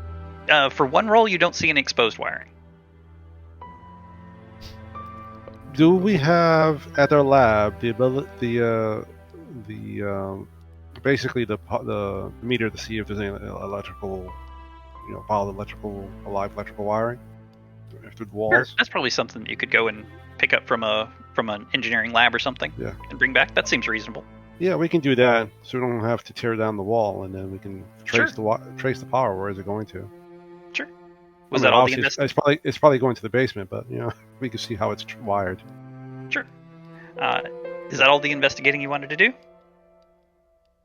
I think for now, yeah. Okay. Yeah. I want to get the piece first and then try it and see. All right. Okay, and so then things kind of go back to normal until let's see here. Then it would probably be Edward. Edward, the next thing you notice is you also find a note that has just been like, you catch a glance at Steve's clipboard, and you see a calendar on the clipboard, and what would it be? So a month from now on Monday. So in 1 month, on that Monday, it was like circled over with like a red pen multiple times. So you catch a glance at Steve's clipboard, and like, So what, Monday a month what from is now. that date? I mean, is it any significant date Halloween. or whatever? No, it's like 5 days after like midterms. It's not a holiday. It's just, to the Okay. best of your knowledge, it's just a random Monday about a month from now. Okay. Of course, I'm 6'3", and I'm sure this guy ain't but about 5'6", maybe. Yeah. I'm looking over his shoulder easy, Right. without even trying. Yeah, he's like trying to kind of keep it towards his chest, but yeah, the angle, like, you've just got such an angle on him that he'd have to just be, again, he just doesn't realize it. So yeah, but you see about a month from now on a Monday, it's been circled multiple times in red. Makes you want to ask what it's about. That's up to him. Like a will. Yeah. Okay. I say, hey there, Steve. What's yeah. so important about Monday a month from now? We're looking at taking on some new sponsors, and that's when they're going to be coming in. So you guys will be getting some new stuff in the kitchen, and we'll Like talk what? about the branding. Like what? I mean, just You'd have to talk to Monty. I think he wants that to be a surprise. damn Monty again. It's like steel power tools, and that's Yeah. what the slasher kills everybody with. Right.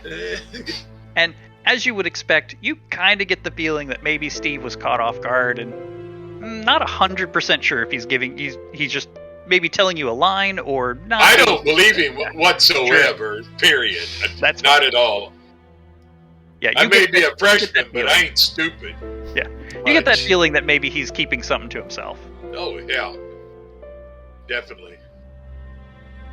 All right. And later on, when we're all just kind of by ourselves, I tell everybody to, in kind of a joyful way, say, hey, y'all might want to watch out for Monday the blah, blah, blah. What do you mean? Might be something special going on that day. Like what? Well, I don't know.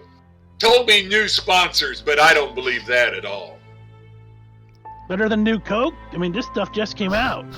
Could be. I don't. Like I said, he didn't go into any details. Said I'd have to, of course, ask Monty. Y'all know how that goes. Let's go ask Monty. Is Monty here? Sure. I mean, Monty can be there. Yeah, we go find Monty and ask him. Hey guys, what can I do for you? So, what's What's going on special? in about a month? Yeah, on Monday. Oh, the sponsorship, yeah. So we've got. I think Coke is revealing some new flavor. So we're gonna have some Coke products in, and I know you guys have been hating the Tombstone pizzas, so we're trying to get a new pizza sponsor in, and we're also gonna see if I know you guys like parties, so we've reached out to one of the sororities, and we're gonna see if we can get Theta to bring over some of their ladies, and we're organizing a room night or a movie night. So we're gonna bring in a what movie? popcorn machine, and so organize some sorority ladies coming over, Coke, and new pizza. Ooh. Okay. I'll add Really some nice. Coke to that. Some real Coke, huh? The So original Like the formula. original Coke. Yes, the original formula Coke. Oh Not no, with the new taste. Coca-Cola. So, you know what movie we're getting? Oh, that's gonna be a surprise. Heard like there's a new Michael J. Fox flick coming out. It's supposed to be pretty good. Oh, Let me get that. don't be giving away any secrets. And he kind of taps his Really? nose. Ooh. Michael P. Keaton. Hey. All right. Anything else I can do for you guys? Alex P. Keaton. I was like, what are you? Alex P. Keaton. Alex P. Keaton. Yeah, that's what I meant. Alex P. Keaton. You're Besides doing the great, movie, by the way. Congratulations. Can we get the movie props too? To go along with the movie? I'll run that by corporate. That's a good idea, Chris. All right, it is 8:40. So how about at 9 o'clock we take a 20-minute break, or like a 15-minute break? Okay. If you need to use bio breaks or whatever, but that gives us about 20 minutes to take care of anything else before we hit that break. So a little heads up. All right, and things kind of go about their normal routine. Anything else that you guys specifically want to do or take a look at? The I want the paintings in the basement. See how well those are wired. If you see any kind of more open wiring, whatever. Okay, you want to check the wiring in the basement and Yeah, the paintings in the basement sorry. and how they're wired. You all know that if you need anybody to lift anything, I'm your Yep. person. And Chris, what did you want to check on? for the electrical tracing. So we can put I can put the emitter through the sound, I guess. Yeah, just check for like the electrical fields throughout the house. Right, and then have have one emit, so I can then trace the wiring down at the basement level. I've heard you guys chattering about the wiring on the paintings, and I have speculated out loud that they probably just wired them so that they'll know if they get removed, or some innocuous reason. Right? That's my take. Nothing sinister. All right. Well, then we can up the electricity and have them have like little electric shocks.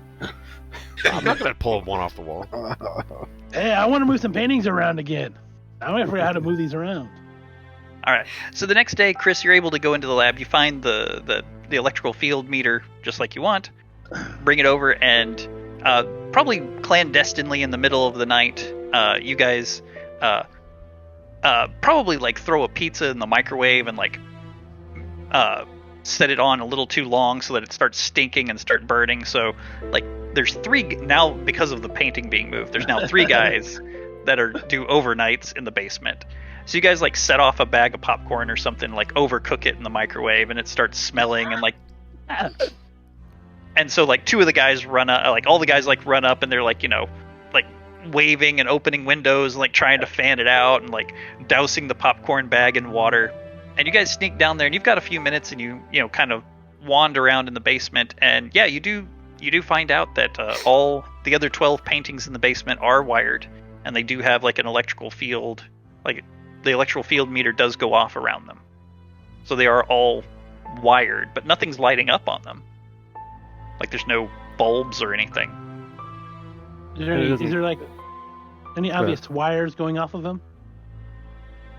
Yeah, off the bottom of like in the bottom center of the bottom frame, there's like a wire that goes off and then just like goes up to the ceiling, or I guess the top. I guess the top of the frame. It's like the middle of the top of the frame goes up and then just joins all the wires in the ceiling. In How the thick unfinished is the ceiling. wire?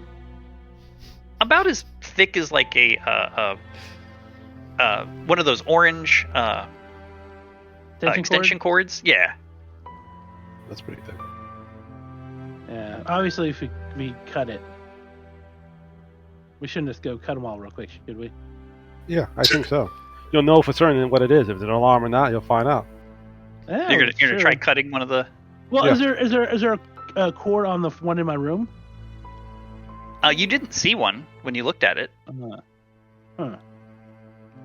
I recommend doing it while wet, because I think You're not here. You're not here. No, I'm not. You're not This here is to- Brad the player. Do you guys want to? Do you guys want to cut one? You want to cut? Yeah, I want to cut one. I'll take one of the. Since it's such a huge wire, I'm going to make sure I have a big rubber ground glove, and I make sure that I'm grounded. So. Okay, so you're going to take precautions to be grounded and cut it. Yeah. Okay. Even through your precautions, as you cut the wire, there is a big pop of electricity. I would like you to make one roll to not get a little bit of an electric burn. Okay. So yeah, you find some wire cutters. You kind of make sure you're properly grounded. Get in there and you start, and it's got some pretty thick insulation on it. Is that a 20? Yep, that's a 28. And as you cut through this wire, there's a pop, and it knocks the cutters out of your hand, and like they kind of like hit the floor and like slide about 8 or 9 feet down along the floor away from you because of the electrical pop. And there's an audible pop as you cut that wire. But that painting is now no longer emitting electric field, right? That's correct. If you wave the meter around it, and that's right about the time when one of the guys comes back down like, "Hey, what are you guys doing down here?" Oh, I'm just checking your equipment. I think you had some issues here with the video. We'll look at it, Yeah, you guys better go up. Like, did you cut that wire? No. What wire? Okay. All right, smart guys, get upstairs. What wire? Yeah, what wire? What wire? And he issues you guys out of the basement, and like starts studiously like checking all the monitors and the tape, the VHS recorders, to make sure that you guys didn't change any settings or take anything. Next time you guys look at that door, it's now got a padlock on it. Several of them. That's okay. I was planning to give them a super laxative, so I have a hard time closing those doors. All right, anything else? I'll make sure to grab his bolt cutters or whatever, his wire cutters, when we leave. Try to sneakily grab them so they don't see us grabbing them. Okay. You want to sneakily? I'm gonna ask for a roll because they skidded across the floor about 8 feet away. Were they wire cutters or were they bolt cutters? Because there's a world of difference. I assumed they were wire cutters because they were cutting wire. Yeah, wire cutter. It wasn't a bolt cutter. But it's probably like a decent, like heavy duty wire cutter. 12, 13, 14, teens are getting a little dicey. A crowded. But yeah, as he's kind of like, as he puts his head down and like starts checking all the monitors and checking the VHS tape, you're able to like, kind of run over, scoop them up right quick, and then run back and join them. And so you now have a pair of wire cutters on you. All right. Yeah. When we get upstairs, I pass them off back to him. Says, "Here you go." Sure. All right. Get them back to Chris. They've got like a little burn, a little notch in them now. Whatever that had quite a bit of power going through it. It popped. Overly powered for a security. It would appear so. All right. Anything else? I don't know. We can decide to cut them off later. Sure. By just simply turning off the main power of the house, or I guess we need a party. Yeah, we need a Yeah, party. distraction. We need a really big party, and then we can throw the main. Have too much. We need to rent a really big stereo, or DJ or something that can actually can draw a lot of power. Have it trip the breaker. Yeah. And then we A microwave go to trip the downstairs breaker. and clip. Yeah. Okay. You guys So share this then- information? Or Yep, we're sharing. Well, now we're going to share it because we need to get we need some multiple people to cut at the same time. We're not going to tell Clark. Clark's going to be the little wet blanket on all this. He's got to study. He's got to do his homework. Yeah. No, he's turning around. I'm sure I can get him to turn around. Yeah.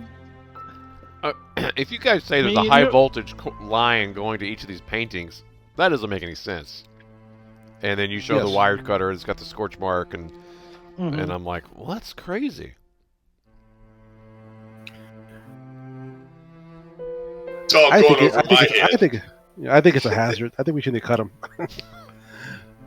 When you shut the power off to the house somehow, which I say we That's easy. We can just go to the main is right there. DJ, got a party with the DJ and a bunch of big speakers and Well, look, there's got to be a perfectly reasonable explanation, right? I mean, none of this makes any sense. Let's just ask Monty. He didn't seem to know where those paintings even came from when they arrived. I don't trust Monty. Well, Monty's never lied to us. Why not we just tap into Monty's room? We can put a camera into his room. He doesn't have a room. He's well, not he doesn't here, have a right? room here, does it? He's at the No, but hotel. he's three blocks away. We could. We know where he's Can you staying. do that? At the hotel, 3 blocks away. We could. Sounds Do like you know he the knows room? what's going on. Well, I'm Like sure we he can figure it. We don't throw a party at Monty's house and see what we can find at his in his room. Oh, shoot. All right. I think that's I mean, hey, we go throw a party at Monty's room, and through that distraction, we can see what he has there. We can go through. See if we can find more about these paintings. Or, while Monty's here, we just break into his room. I'd rather have a party. Well, the party was going to be here, but yeah. Okay. Over the course of the next couple of days, what are some things what are you trying to accomplish? You guys are going to have a couple of days. We'll have a thank you party for Monty. Okay. And where you invite him to the house. Have a party thanking all the people working on the studio. All the people from working on the all the workers stuff. Throw them a party. Invite them all there. Have what's his name? I can't think of the name. Chris be sick, under the weather, have him be sick in the room where he sneaks out and go to Monty's apartment. Okay. Well, I'll tell you, Mark. if you mention a crew party to Steve, who's the assistant, Steve will we've got crew parties after we wrap the production, so there's no need to have one, and we don't need any footage of that, during the season. So Why you guys, not? of course, will be welcome to the crew party after we finish the shoot.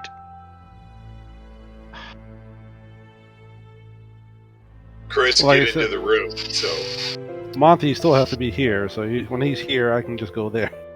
Sure. Yeah, Monty is he pulls in probably around like 9:30 or so in the morning, and typically stays till about 3. So mostly for the middle of the day. So you want to try to sneak over to his room while he's here at the house in the middle of the day? yeah, I can go with you. Okay. Edward will go with you. Okay, so Chris and Edward are gonna take a quick jaunt over to Monty's room. Yeah. Mhm. And I take my lock picks. Sure. I do a confessional, but this confessional is a really long confessional, trying to keep him occupied. And he goes and starts doing a really deep dive in his family's history and all this stuff. He just starts rattling on about really mundane things, and occasionally start bringing up a story about could be some big deal, but ends up being something really boring and stupid. But it just he's in there for at least like 2.5, 3 hours, just droning on about hell of a really question. mundane. Okay. Philosophy. I mean, come on. Yes. Yeah. I mean, Monty, of course, is like, he's like giving you signs to like speed it up and like, pop, pop, pop, make it pop. But yeah, you keep him distracted for easily, hour and a half with a long confessional. Chris and Edward, tell me, how are you figuring out what room what room is Monty staying in? Tell me how you're getting into his room, and tell me what you're looking for. We'll break this into 3. Alright. I was thinking about just going up to the front desk, saying that we're part of the crew. Edward looks preppy enough to be part of a producer or something, or assistant producer.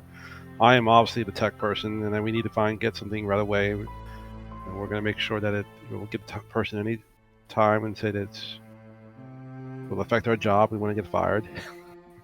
Okay. And then once we get into the room, I'm hoping that they'll give us the key to the room, and then, or if we just happen to glance the room number, then we can just lockpick the room or just kick the door down. Lock picks. I can get in. And then what we're looking for, I'm looking for his daily planner, his diary, whatever he's got, from the corporate. It's You corporate. planning on trying to put a remote controlled camera? How good do we have for cameras in our lab for remote? Or do I have a During that budget? era. Yeah, do I have enough money to go to Radio Shack, which is still around, to actually get the cameras? Yeah. So you want a like a video camera? Yeah. Like a spy camera type deal. Yeah, and I will just tie it into a to the phone. Actually, no, I can't. I would simply just. Well, they had like portable cameras that you just stuck a VHS tape in. So Yeah, mean, but they're those pretty only hold, bulky they and only pretty hold big. like an hour of Yeah. tape. VHS tapes are You pretty can do long. 8 hours SP Yeah. mode. Yeah. If you, yeah, okay. But I'm trying to. So how you're gonna find out? We're trying to be inconspicuous with this camera. You know, Well, if you're posing as the crew, do you need to be inconspicuous with the camera? Well, okay. We don't want Monty seeing it. No, Oh, okay. I have money taken care of. No, I mean, when he comes When he back comes to the back. room, is he going to see it up in the corner? I mean, you know, you guys that's need what to we're read trying to more. avoid. You guys need to read I- more I- spy novels. The camera I- needs I- to be up in like a ventilation, Yeah, you but know, I have to see behind a what will grill or fit. something. Oh, I'm sorry. I thought you were just recording. You're going in. You want to set it up so that it It's a constantly is surveillance monitoring. camera. Yeah. Yeah. Oh, Surveillance, you're yeah. using surveillance camera. Right. But if not, we can simply do audio. That'd be easier for us to do audio. Right. Okay. Well, so, that's scientific stuff. I don't know all that yet. okay. So to try to get this wrapped up for our 9 o'clock break. So how you're going to find out what numbers you're going to talk to the desk. You're going to talk to whoever's at the desk. Right. And then You're- if that doesn't work, you're going to lockpick your way in. So either the key card or a lockpick is how you get in. Mhm. Card or pick. And then what you're looking for is you're looking to set up a remote camera Yeah. with audio. Ideally with audio. Right. Okay. Just the audio. If we can't get the video, we Yeah. definitely want the audio. And if the room next to him or adjacent to him at all are available, Mhm. I'll try to book it. And it's, And I'm pretty sure that Radio Shack has individual components that Yeah. Chris, our genius, can manage to create a wirelessly enabled video surveillance situation that may not even exist commercially in 1985, but definitely could theoretically exist with a little ingenuity. Okay. So And, here's what I'm going to say. If you want to schmooze the person at the front desk, I would ask for 1 roll. If you want to pass by them and just pick the lock, I would ask for 1 roll. Because why make it any more difficult than schmoozing the person at the desk? Actually, no. Let's make schmoozing the person at the desk 2 rolls, because that's gonna, yeah. So the desk is gonna be 2 rolls. Is it okay? Picking the lock will be 1 roll. Then you'll have access to Monty's room. You didn't say you wanted to search it. Did you want to search Monty's room? yeah, I wanted to see his material as far as. He had journal and that kind of stuff. He Yeah. already said that. Yeah. Like if it had a journal or production Okay. Yeah. deals Okay. or whatever. He did Okay. mention though. All right, so we got 2 rolls to schmooze the desk person, 1 roll to pick the lock. To search Monty's room, there'll be a 1, 3, 5. So for 1 roll, you'll get a little bit. For 3, you'll get a lot. For 5, you'll get a big chunk for searching Monty's room. And then to set up the remote camera, for 1 roll, you can have a VHS tape that will have to manually be, either turned on or turned off or reset. For 2 rolls, you can have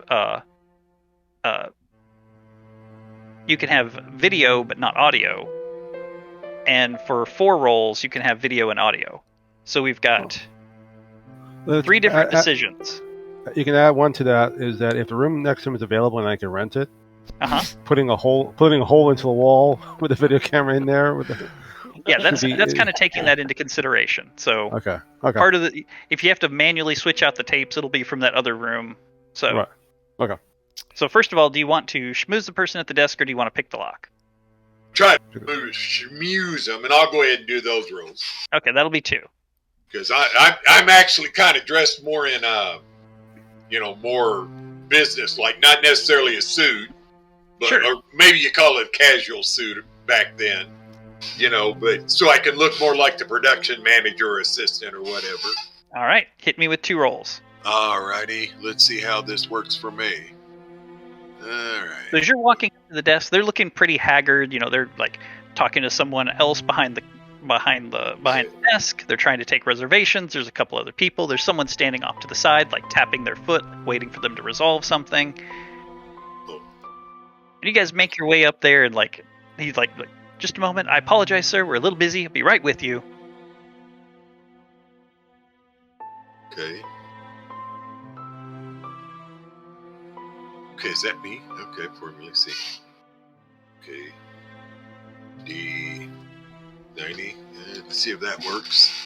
Got a 6. One roll was a 6. Yep. And the other one? Yes. Right, / roll. Well. So he finally takes care of everybody and goes, and how can I help you? And you start explaining that, we're part of the HBO crew, and we need, Monty has sent us to get something that he left in his room. And then depending on this roll. Okay. D90. 19. Excellent. Goes. Other than it's lowering the expectations in the teens again. I don't like that. Yep. And he goes, oh, just a second. And he whips out a key card, or no, they were physical keys then. So yeah, he goes underneath the desk and comes up with the key, and he's like, yep. Oh man, we're gonna have to charge him extra for all the keys we're having to make for things he's leaving in the room. Here you guys go. Just drop that back with me when you leave. And you guys are able to go up and get access to Monty's room. So the next part is searching. So searching 1, 3, 5. How many rolls do you want to do? Or you can start making rolls and stop whenever you want. We can roll 1, I guess, first. Okay. A 12. That is a hit. Repeat. Yeah. Wow. That's our first repeat. A recent repeat. On Chris. So, all right. So you start searching Monty's room, and as you are searching Monty's room, you let's see what we'll go. Did you want to stop at just 1, or did you intend to go for more? Depending on what it was, I may have gotten from more. Depending on, okay, fair enough. So as you're searching through his room, Edward is searching all the obvious places. He's looking in the desk drawers and going through the suitcase. You start going a little bit unusual and start running your hand around the headboard of the bed to try to check to see if there's anything. He's hidden something behind the headboard or underneath the bed. And as you're doing that, Edward pushes away from one of the desks, and he just kind of frustrated, and he just throws himself back and lands on the bed, and that causes the headboard to smash into the wall and smashes your hand. Oh, sorry, man. Sorry, dude. And you could already start to see your hand starting to go purple, with big blood welts, and it, Wow. Sorry, man. But you guys do find, for one roll, you do find a box that is full of, well, they look like sunglasses. So they look like generic thick black framed 99-cent store sunglasses, but instead of having a tinted lens, they just have a clear plastic lens. And there's a whole box of them that would be for the enough for the crew and a couple of extras.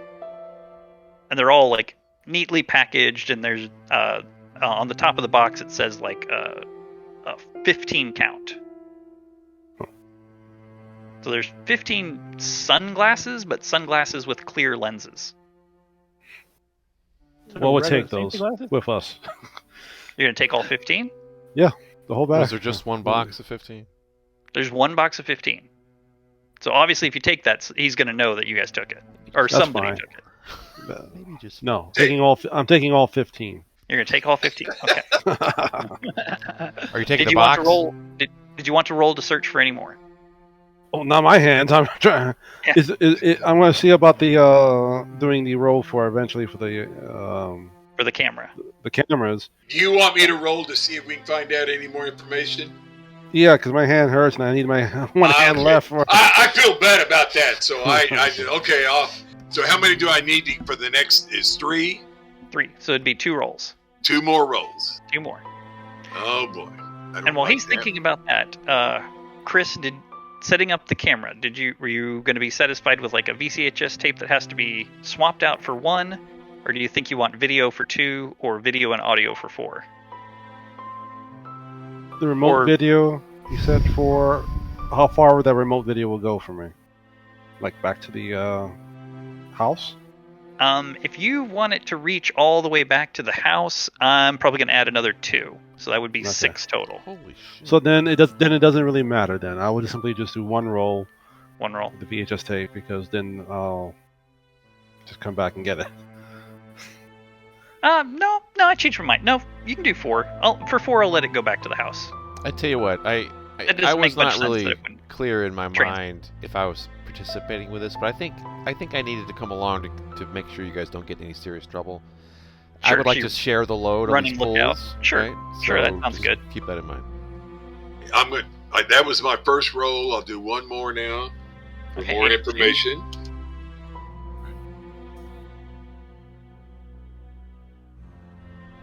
So who was it? It was Chris. Chris that got the collision. Yeah. Got it. Chris Knight got the collision. 82 and 84. All right. Those are really close. I know. So you guys did find some more. You did, like, going through Monty's papers, you did find something. I kind of need to know if you're going to push it to 5 or if you're going to stick with 3 before I start describing. Sounds like we're taking it to 5. That's up to you. Okay.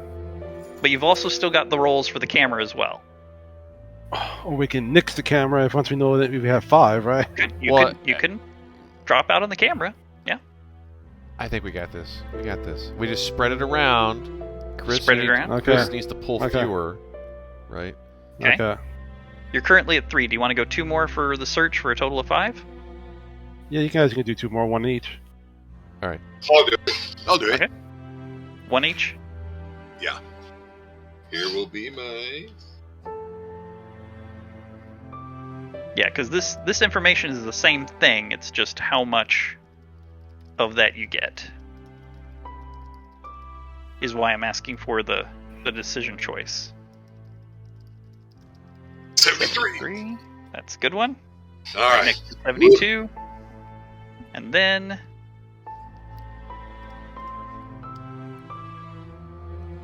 I'm rolling. Is that right? Yeah. still just see 73. Yeah, it's not. Wait, it's aired out again. Somebody else.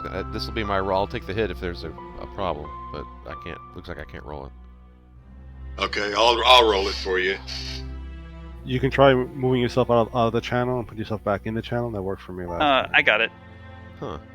Okay, I can try that. You did it, or you went ahead and rolled it? Okay. 62. Okay. Then I'll All right. X that on mine. Okay. All right. So as you guys are searching Monty's papers, you do find one paper, and I'm going to share something with you. I know I said it didn't have anything to share, but I realized it did have something to share. You find a piece of paper that looks like this. Got all these symbols on it. Okay, hold on. Wait a minute.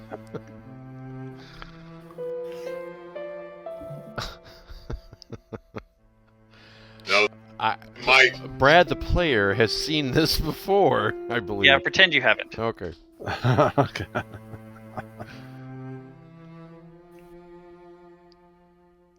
again, this is either over my head or between my legs, below my legs. I don't know. So you If I find, have yeah, you find a piece of, you find like a full sheet of paper, and it's got all these symbols and lines written out on it. It's like some type of. It's like a written language. It's like a that we don't understand. It's a written language, or it's Code or- pattern. I mean, it's obviously got a pattern to it. You're seeing repeating patterns. Maybe it's some kind of language or code or cipher. It's on paper. Yeah, it's on a piece of paper. And is It's it going to be paper. handwritten or printed? It's handwritten. Take the paper. Take the paper. Take the paper. Take the paper. Sure. I would like to analyze it. What's Is this, I would like to, as a broad reader and a student of written word, Mhm. I would like to see if I recognize the alphabet, or like if it's maybe Cyrillic, or if cipher? it's something totally unusual. Make that determination. Yeah, as far as you can tell, it doesn't resemble any language or any phonetic alphabet any kind of alphabet that you're aware of. Wow. And it's not just scribbles. It's not No, just it's Yeah. there If is it was a football play, I would understand it, but it's not. yeah, no, I mean you can see how like patterns are repeating and they're kind of grouped together a little bit. Like you'll see two symbols together, and then 3, and then like 5, and then 1, and then So like it's got the format of like a sentence. But Right, but it's clearly some kind of code. As far as I'm Right. concerned, it's like a cipher of some kind. right. That is really weird. Why would Monty be communicating in ciphers? Yeah. Is there any indication on the paper if this is to him, or if he is in the middle of writing this, or is there any context that we can get? Was it in an envelope? That's a good question. It was in the bottom of his suitcase.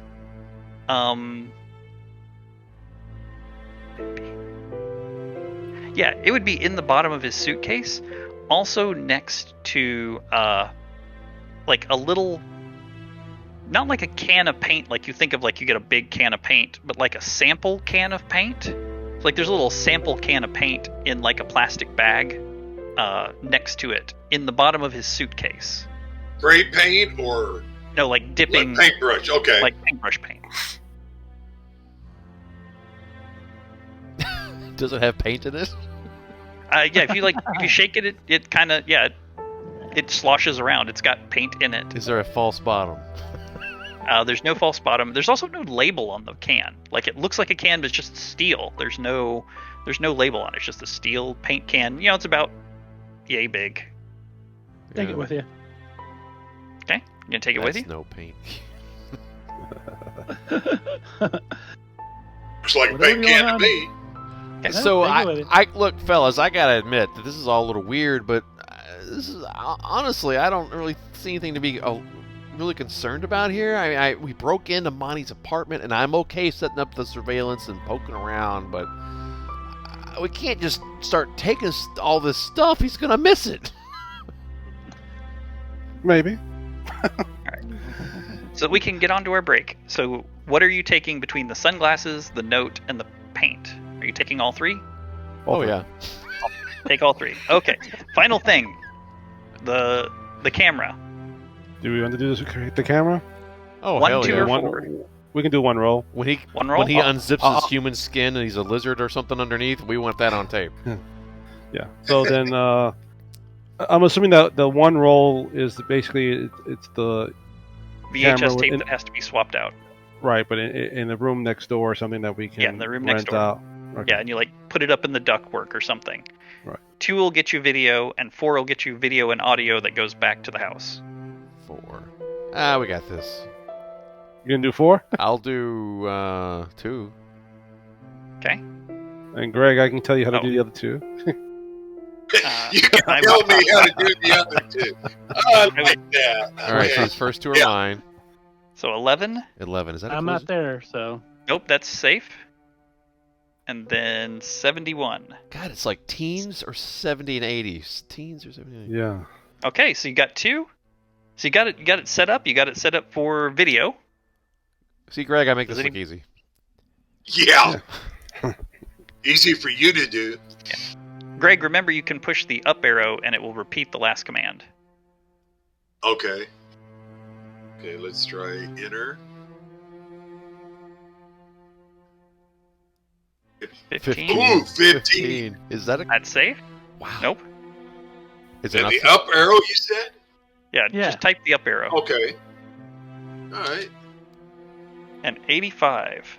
Ooh, That's also safe. Okay. Ooh. Whoa, damn. Oh. We got video and audio. Yep, video and audio that goes back to the house. Boom. All right. Are we completely blacked out on teens and 80s? Or what kind of wiggle room do we have? There's 16, 17, and 18 left. And quite a bit in the 70s and 80s. There's not very see, much we're in fine. the 70s and 80s. We're fine. Okay. So how many numbers have we used? All right. Well, let's go ahead and take our break, and we can talk about that in the break. So Okay. thank you for joining us for the first half of the live studio audience. We'll be back in 15 minutes.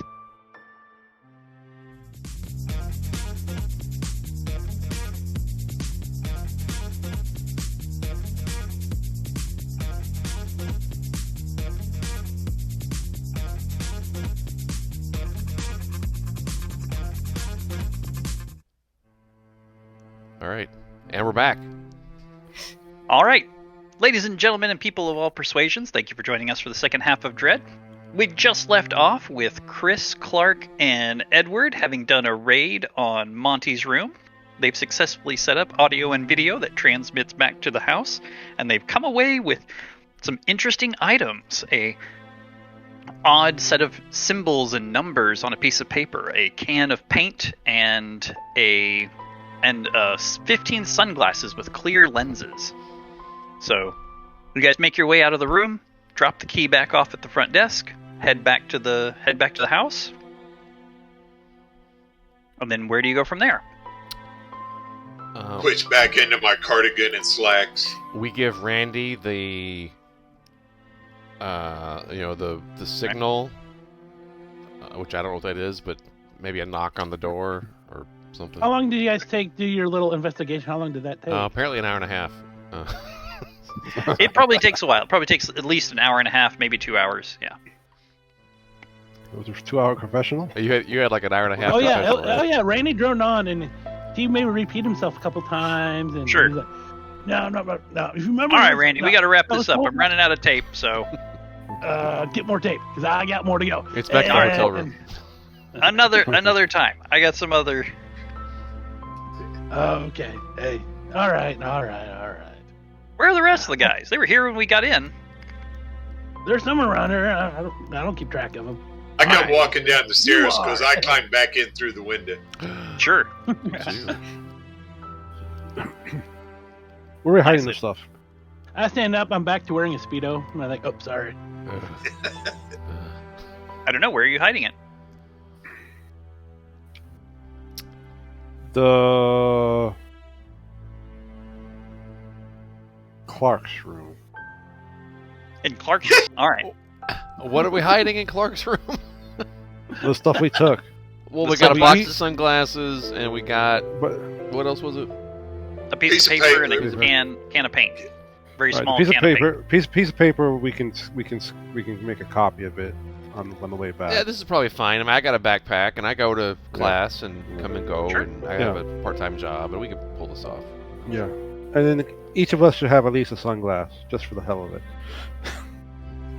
Carry sunglasses. On the way back, I on want to us. look through these though and see if there's if they're polarized or what are these? As you like take them out of the plastic and you like put them on, it doesn't. Yeah. Aaron has never put on polarizing sunglasses, so he doesn't know what that looks like. But as you look through them, like, no, yeah, I guess that it doesn't. They just appear to be clear lenses. They don't. You kind of look around, you see the buildings and trees and people, and doesn't seem to be They're not like X-ray glasses or. Nope. That's a little disappointing. Okay. Yeah, kind of look through them. You don't see much of anything. Hmm. As you're walking back. All right. Well, think about it. Fine. All right. So everybody's got one pair of sunglasses, pair of the clear sunglasses. So how does it pass on to me? Just hand it to me? Yeah. All right. Yeah, we'll get you a pair. We'll hook up with you tonight and give you the lowdown. Yeah. All right. We can move- We'll look at your painting with the sunglasses. Maybe it comes alive. Hey. I Wait a minute. I don't like the way you did that because of the picture you have in your room. I have some stuff in the box that will make it come alive. In the box next to my bed, I got some stuff to help it make it come alive. I like, all right. All right. He kind of scares me. So we can You're move always on. telling me that, Brad. So we can move on to that night when you guys are, 9 or 10 o'clock at night when things have kind of calmed down. There's only the 3 guys in the basement. Okay. Things are a little quieter around the house. Yeah, I knock on the interior wall that I share with Randy. Mhm. And I knock back. knock, knock, knock. Is there a ghost in the house? and I shit. Well, Hopefully you Randy's go- smart enough to know that that's the signal to get together in the hallway. Unless, is it possible? Are there any shared air ducts that we can communicate I have a through? master bathroom. Do I have a door to your master bathroom from my room? No. Are you sure? but you probably come come back. You can come into my room. We can go in the master bathroom together because there's no cameras in the bathrooms. But they're Bathroom going to is the only see place us with going no into your camera. bathroom together, right? I'm just saying. Hey, we'll never tell. All right, I get up, I come to your room, and Hey, what's up, boss? I have a pair of glasses, like in my hand, sort of like with a Mhm. towel or something, and I come to the door, knock knock. Hey, what's up? Hey, I was just thinking, I'm out of my washcloths. I look at the camera. And I was thinking maybe you had some clean ones. Take a look at this one. It's all dirty. I give him. And there's something Why in you it, give me a right? dirty cloth? Take it. Why? It's a loincloth. I don't want your dirty towel, and I toss it over in the corner. Okay, there's clearly something in it. And I just threw it in the corner. Okay, well, it's not going to be at. Okay. Fine. Wait. There's something funny about the glasses. What glasses? Check the towel. I threw over there. Oh, and here I got some new shampoo like you were looking for, and I produced the can. Okay. Just a New Small- shampoo. small paint can with no label on it, all silver. You said you call it shampoo? I did, but I'm giving you the. It's clearly not shampoo. I open it and open the paint can. Like right here? No. Yeah. No. But he starts to put your hands on Maybe down. you could check that out in the bathroom.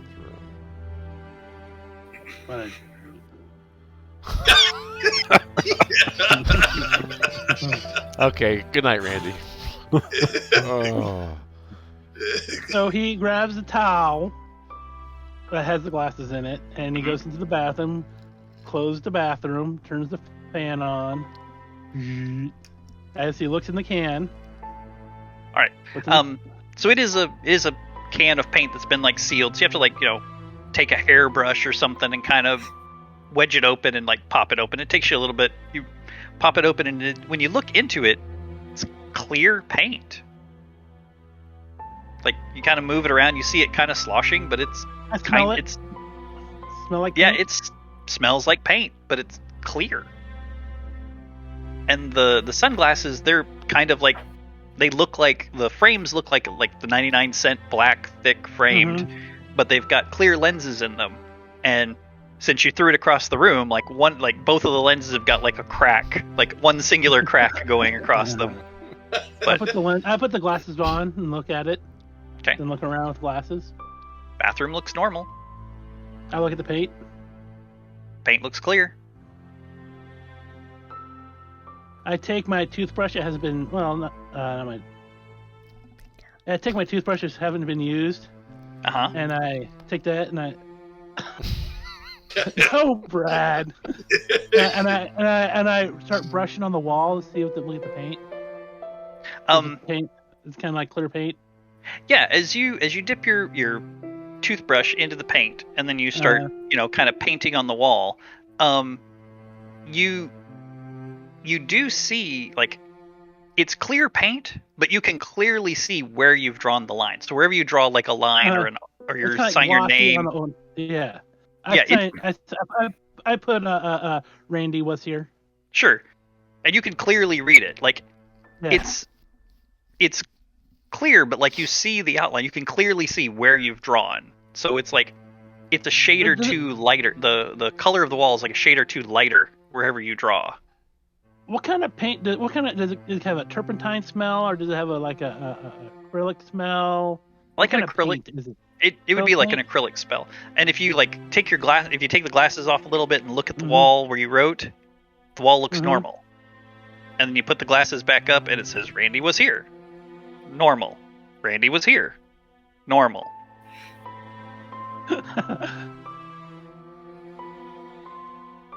He draws a giant penis. Sure, like you do. Like you do. I'm surprised it took this long. And he puts the lid on really tight. He goes in his cabinet, kind of tucks it in the corner. Looks at his toothbrush, throws his toothbrush in the trash can.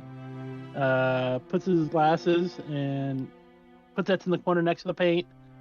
Okay. And then he gets like a little light bulb pops on his head. He pulls the paint, his toothbrush, and the glasses out. Kind of tucks it underneath. Goes into the hall bathroom. Okay. All right. Clark is a poopy head. And he starts writing, Edward is ugly, and then Chris is so kind of cool. My question to you is, then he goes. When he gets done with that, he puts back and sneaks it back out of the bathroom and goes back to his bathroom. So my question is, you put all that like under a towel, the glasses, the paint, your toothbrush, you put all that in the cabinet underneath some towels in the corner, kind of like stuck away in one of the cabinets. Right. The question I'm trying to ask is, where were the sunglasses when you walked out of your bathroom and into the other bathroom?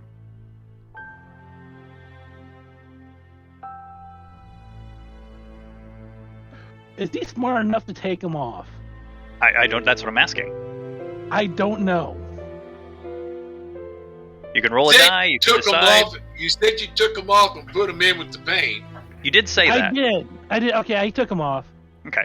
But then, so you didn't have them on when you walked from your bathroom to the regular bathroom. So now you're in the regular bathroom and you write, Clark's a poopy head, Edward is dumb, Chris smells like feet. Edward is ugly. Edward is ugly, and Chris smells like feet. No, Chris is kind of cool. And so now you enjoyed putting them on and off to see the letters and not see the letters. So now you got to go back from the regular bathroom into your room. He tucks them into his pocket. He has a kind of shirt like this with a little pocket in front. He takes them off, tucks them in the pocket, and takes off with the paint and the towel, and goes back to his room and goes back to his master bathroom, hides the glasses and paint in the cabinet. And so that's going to take you a little bit of time, sprawling all of your art over the two different bathrooms. What are the rest of you guys doing? I'm eating, but I see him because of what we just did, you know, and I'm not used to doing that kind of stuff. So I'm kind of nervous. You know, I got like a nerve, you know, when I'm cooking and stuff, it's kind of like a nervous twitch, and, you know. Sure. Well, when I knocked on the wall and knocked on his door and did all that, it was past bedtime. You know, it was late. So, just FYI. So I go back to Well, bed. then all I did when we got back is I just did some exercises and I went to bed before all that happened. I was bandaging my hand. Yep. Oh, I forgot about that. And I that's see him how in the morning with the bandages on. I'm going, sorry, dude, sorry. You know. I'm sure I can't sleep because of the throbbing pain. So I give you some Tylenol or aspirin. Yeah, the I had- bathroom's pretty well stocked with all the normal things. Oh, look, I got some I'm heavier pretty sure stuff. it's 85. We can get you some weed or acid or something. On the way back from his hotel room, and you're talking about this, and I can hook you up, and I know Randy can hook you up. So then I go to the Randy's room to get the stuff. I bring my glasses though because I want to test something. I put in my glasses underneath a jacket that I have, or a shirt, pocket shirt, that actually has a shirt over it. So yeah, you take a little bit of time to bandage up your hand, and you start heading over to Randy's room, and you catch Randy like coming out of the regular bathroom and headed back to his room. So you guys meet up in the hall. Hey, Randy, you got some painkillers? Yeah. Come to my bathroom. Yeah. All right. And you guys make your way to Randy's bathroom. Okay. He says, "Put your glasses on." Put my glasses on. There's a giant You see- penis on the wall. Randy I was wanted here. you to. I painted this for you, Chris. Like, so I found out what that paint is useful for. Okay. And you do the glasses on-off thing, and it's like invisible paint. Just check the main bathroom too.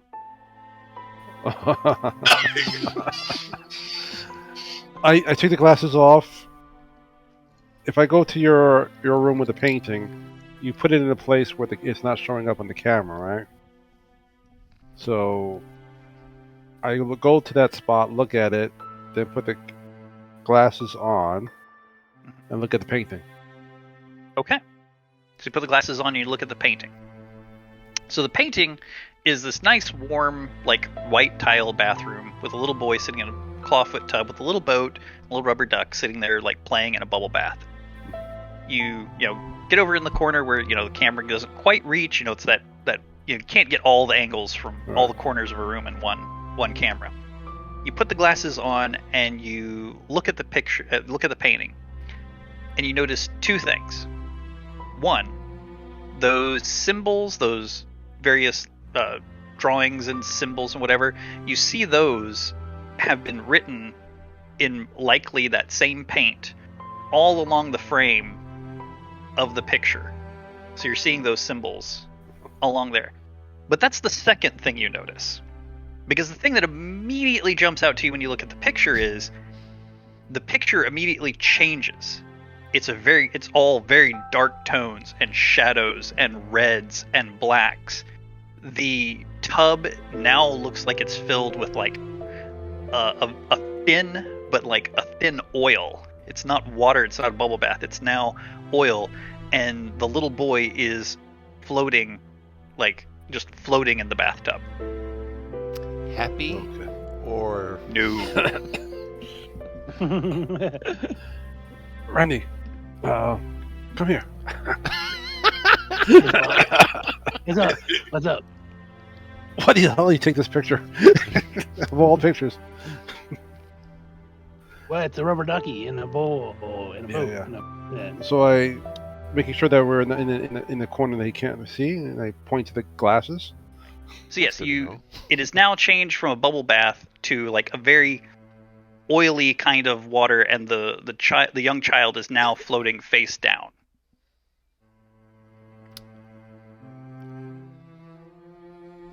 And again, it's all darks and reds and gloomy. not there? There's like a full moon in the window.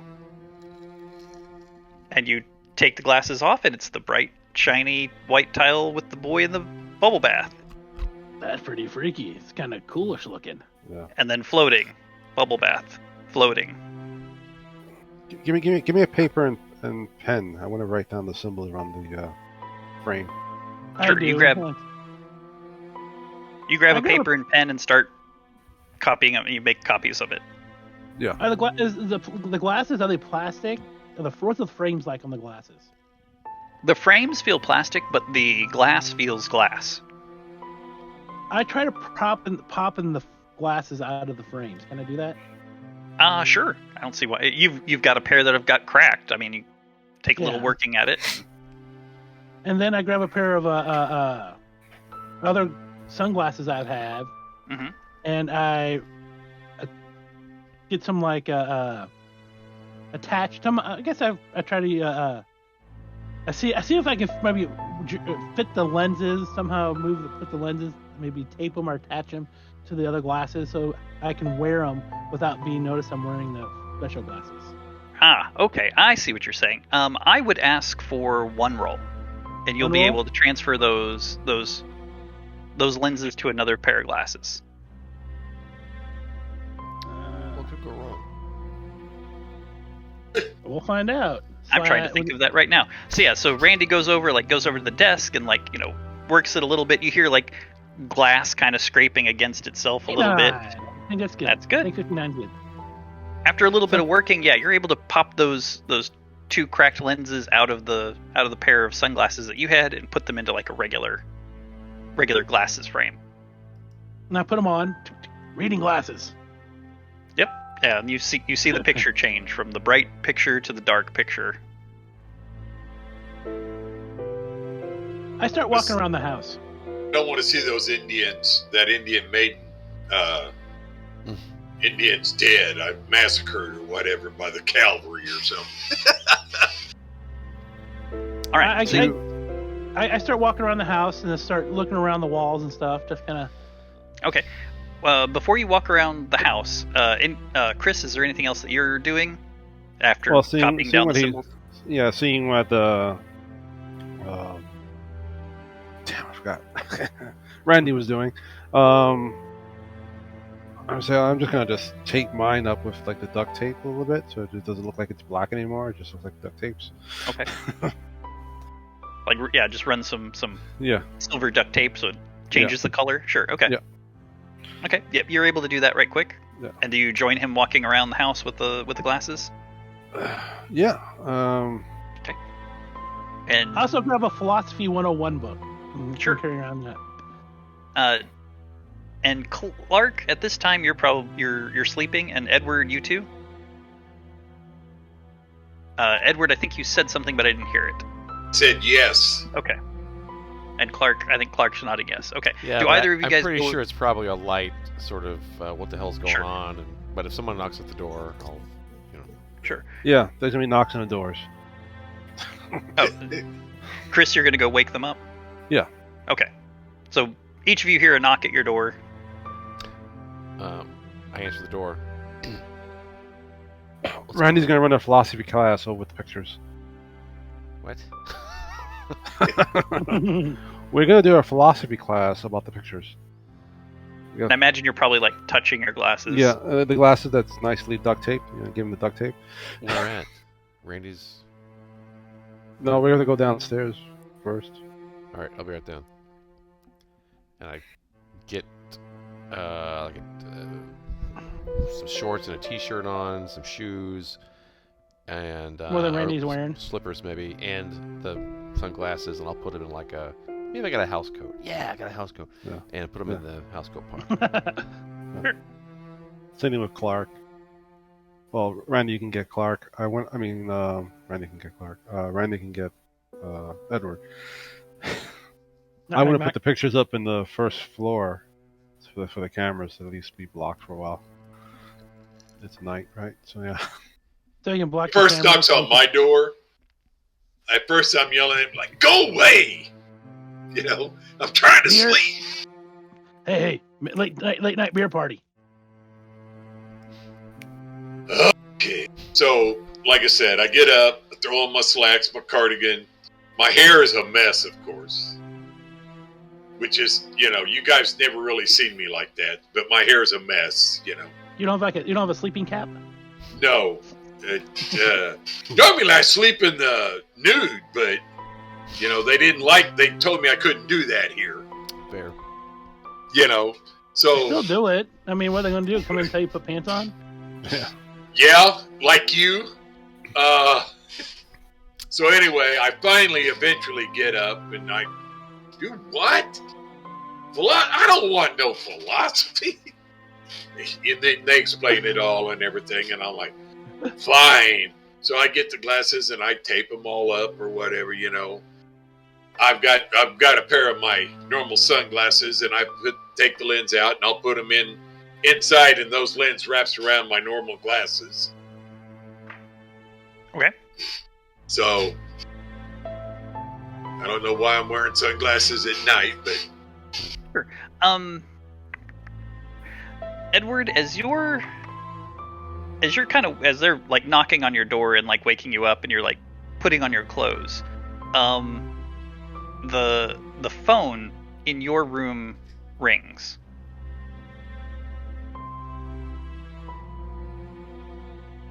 The hell out of me. I'm like, oh, shit,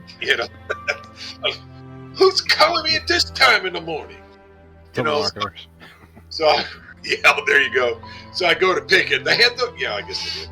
Yeah. So I go to pick up the football phone, and what do you want? Hey, Edward, it's Monty. And I kind of changed my whole attitude. Oh, yeah. Yeah. I need you to do me a favor. So you remember that deal we struck at your audition? Yeah. Let's don't talk about that. Fuck.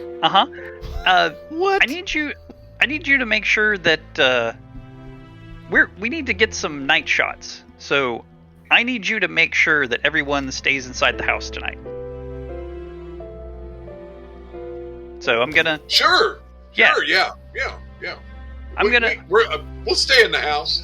Yeah. If you could do that for me, if you can keep everybody in the house, we'll consider things even. Got some explaining to do, Edward. Okay. Yeah, sure. All right. Thanks a lot. Hangs up. Okay. So I finally come out, open the door. All right. Who's on the phone? Telemarketer. At 1 a.m.? You know how they are. Hoping some girls calling to come over for a philosophy 101 class. No. Chicks dig philosophy. It's just somebody selling Porpel's dryer Slicer and dicer or something. Yeah. They must have the wrong time zone. Dehydrator or whatever it is, They probably had the wrong time zone. Yeah, whatever. I get them all the time. Yeah, you look gullible. I don't buy it. It's not healthy. All right. We get so you guys to the first floor. You four head down to the basement. Yeah. I grab a I grab a couple 6 packs of beer. Mm-hmm. And we go down there, see the people down there, say, "Hey, late night beer party." And I go to the guys hanging out down there, bring them beer. Is there all right. I imagine this is probably not the first time that you do that. So, no. As you walk through the first floor, everything looks normal, just like you normally would. Does everybody have the glasses on? The special sunglasses? Mm-hmm. I'm wearing the sunglasses. I am wearing my sunglasses that it's probably going to look strange in that era that, I'm wearing sunglasses at night, but yes, I am. There's even a There's song. that song. I know. I have not disguised these, and nor would I know how, and I am simply not wearing them because we stole them from Monty, and I don't want Monty to know that we stole them from him. Well, Chris handed you a roll of duct tape, and you saw he had run duct tape around his pair. I don't have glasses. I don't wear glasses. You don't wear. Okay, fair enough. So, You don't need reading glasses? Randy, Player. Randy, you have the glasses on that you've transferred into a different frame. Clark isn't wearing them. Edward is wearing regular sunglasses. And Chris, you're wearing your duct taped sunglasses? Yeah. Okay. Just tracking who has them on, who doesn't have them on. All right. Edward put his lenses underneath the sunglasses. Yeah. So They're there's two mirrored people. sunglasses. There's two people in the group that have put those lenses behind shades of other glasses. No, mine's are just regular sunglasses. My glasses, I just transferred the lenses over. So it looks like clear lenses. Yeah, I have clear lenses in my regular He glasses. took out, mine. I have a pair of like I reading said, glasses. Yeah, his look like reading glasses. Mine, like I said, are mirrored sunglasses. And I just put the lens in behind the mirrors. Oh, okay. So three people are looking through the Three special people lenses. Can see. Yeah. Right. Okay. That's what I needed to know. Right. Yeah. Wasn't as concerned about how you hit it. I just needed to know who was looking and who wasn't. Okay. So Clark is the only one who's out. Great. So You guys head He's there for the drinking. Sure. You guys head to the basement, and you head over to the guys that are at the console or whatever, and you drop off the beer. And when you've been in the basement before in the last week, you've seen all the pictures openly displayed, without any covers or anything on them. But now, of course, as you go down there, all of the pictures have changed. For those of you the three of you that are wearing the sunglasses. The man who was sitting at the wheelchair in the World War I outfit, now instead of just sitting in the wheelchair, he's now a 4-limb amputee, and it's all dark. So he's gone from just sitting in a wheelchair to a man who's missing his arms and his legs, and arms and his legs, sitting in a wheelchair, looking out over a graveyard. The magician's assistant is now hanging upside down and is all blue and looks like she's drowned inside the water case. So she's tied up with ropes and is in the water case that she was displaying, and she's drowned. The woman who is sitting in the cheery hospital room reading a book is now emaciated and super thin, and there's a man standing over her sobbing as she's laying in this hospital bed, and it's all dark. All of them have shifted into dark reds and dark tones. The young man that was the rebel without a clue over the bicycle is now a picture the side of the road, and he's been there's a long red skid mark behind him as he's been dragged, and the right side of his body has been dragged and has had skin pulled off of it from having, and you can see his bike twisted around a telephone pole in the background. The woman who had the pink mohawk and the studded leather jacket is now laying in her bed, and the sheets have all run red, and you can see on her wrists where she's cut her wrists. The Native American woman who was standing in front of a Indian village now looks like she's in the hold of a ship, the bottom of the ship, and she's just bruised and beaten, and one of her arms is laying at an odd angle, it's broken, and you can just see 4 pairs of boots near her, and she's just laying crumpled on the floor. The man who is sitting in front of the big Thanksgiving dinner is now that same big man, but he's in a diaper and sitting in a high chair and has food running down his, all kinds of food caked on his face, and he's holding a big plastic spoon which looks like a baby spoon, but it's too big, and he's just sitting there, and he's got a giant sippy cup in his hand. The mother, who is dotingly looking down at her child, you now see a woman who only stands 2.5, maybe 3 feet tall, very very short statured woman, looks like her clothes have been tattered and like patched together, and she's looking very tired and harrowed with like bags under her eyes.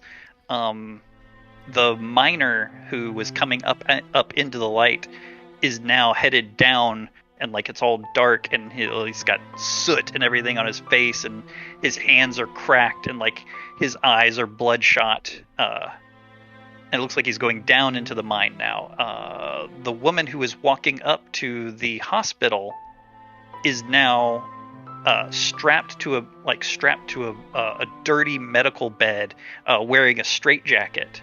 The circus strongman now looks. He's standing over the body of another man, and he's holding like one of those small rounded dumbbells, but it's like dripping blood. And you see a man's head has been crushed in the main ring of a circus with like lights and everything on it. And then the young teenage girl that was writing a letter at the desk is now slumped forward on that desk, and that letter is like spattered with blood, and there's a gun, like her arm is like down to the floor, and then sitting on the floor is like a gun with like smoke trails coming up it. And on the wall in front of her, like there's spatters of blood and gore and ichor on the wall. So all of these pictures have changed to like grotesque scenes of attacks or murders or deaths in the various ways. Too happy right now. The picture that I had where I had cut the cable, did they fix that one already? Yes, it has been repaired. And you're also and secondarily, you're also seeing those same symbols on all the frames around the pictures. Are all the symbols the same? Is each picture the same symbols? The same as you're walking down, like the three guys that are down there, like engaging you in conversation. And imagine you kind of stand there for a minute. You kind of stand in the room, like, "Hey, hello, bring those over, put those down," and you snap a little bit. So as best you can in that, like, maybe 30 seconds, maybe a minute, as you're kind of looking around. Yeah, it looks like they might be in the same order, as best as you can tell, just kind of glancing over each one, and for about 60 seconds. I'm going to be the unaffected one here, because I'm not seeing this, and I will take the beer and provide the give it to the guys and small and talk. how was the wire fixed to the broken one, the cut one? How was the wire fixed? Was it taped, or was a whole new wire run? No, it looks like it's been it looks like it's been taped and like repaired. It doesn't look like it's been replaced. Okay. Yeah, you kind of see them pause, and they're like just kind of, and you like pick up like, "Yeah, guys," and you just kind of like grab the beer out of their hands, and they're just kind of like looking at the various pictures, and then they snap out of it after about a minute. In my head, I'm thinking, what the hell is going on? I'm not saying that or anything, I'm just thinking that.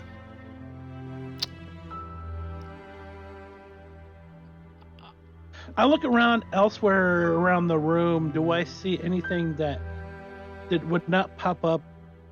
Do I see anything new with my glasses that I wouldn't have seen before, outside of the paintings? Outside of the paintings and the symbols along the frames, you don't see anything else for now. Okay. I mean, you don't see like a Randy's an ass hat. No. Okay. That's upstairs. No, he's right now. Oh, and in case it wasn't clear, those symbols that are running along the picture frames look like they've been painted with the invisible paint. And do they look like the note thing that what's-his-name got from we stole? I mean, without like holding the note up to them, best guess, they look similar. They look in the same ballpark. Mm-hmm. You're not doing like a letter for letter comparison, but in general, at a glance. Who has that note? Who has that it's upstairs. note right now? Upstairs in Clark's room, to the best of my knowledge. Okay. And you would think Clark, the smart one, would try to decipher it. It's nothing I don't think he's had time. Yeah. He's too worried about school and his grades. It was like you guys literally hours ago. Yeah. Yeah.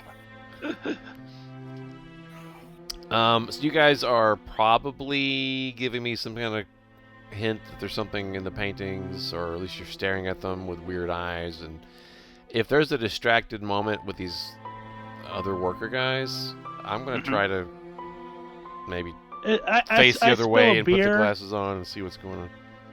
I wait till I purposely set a beer by one of the I guess some computer or something while we're hanging out. And all of a sudden, I knocked that beer over.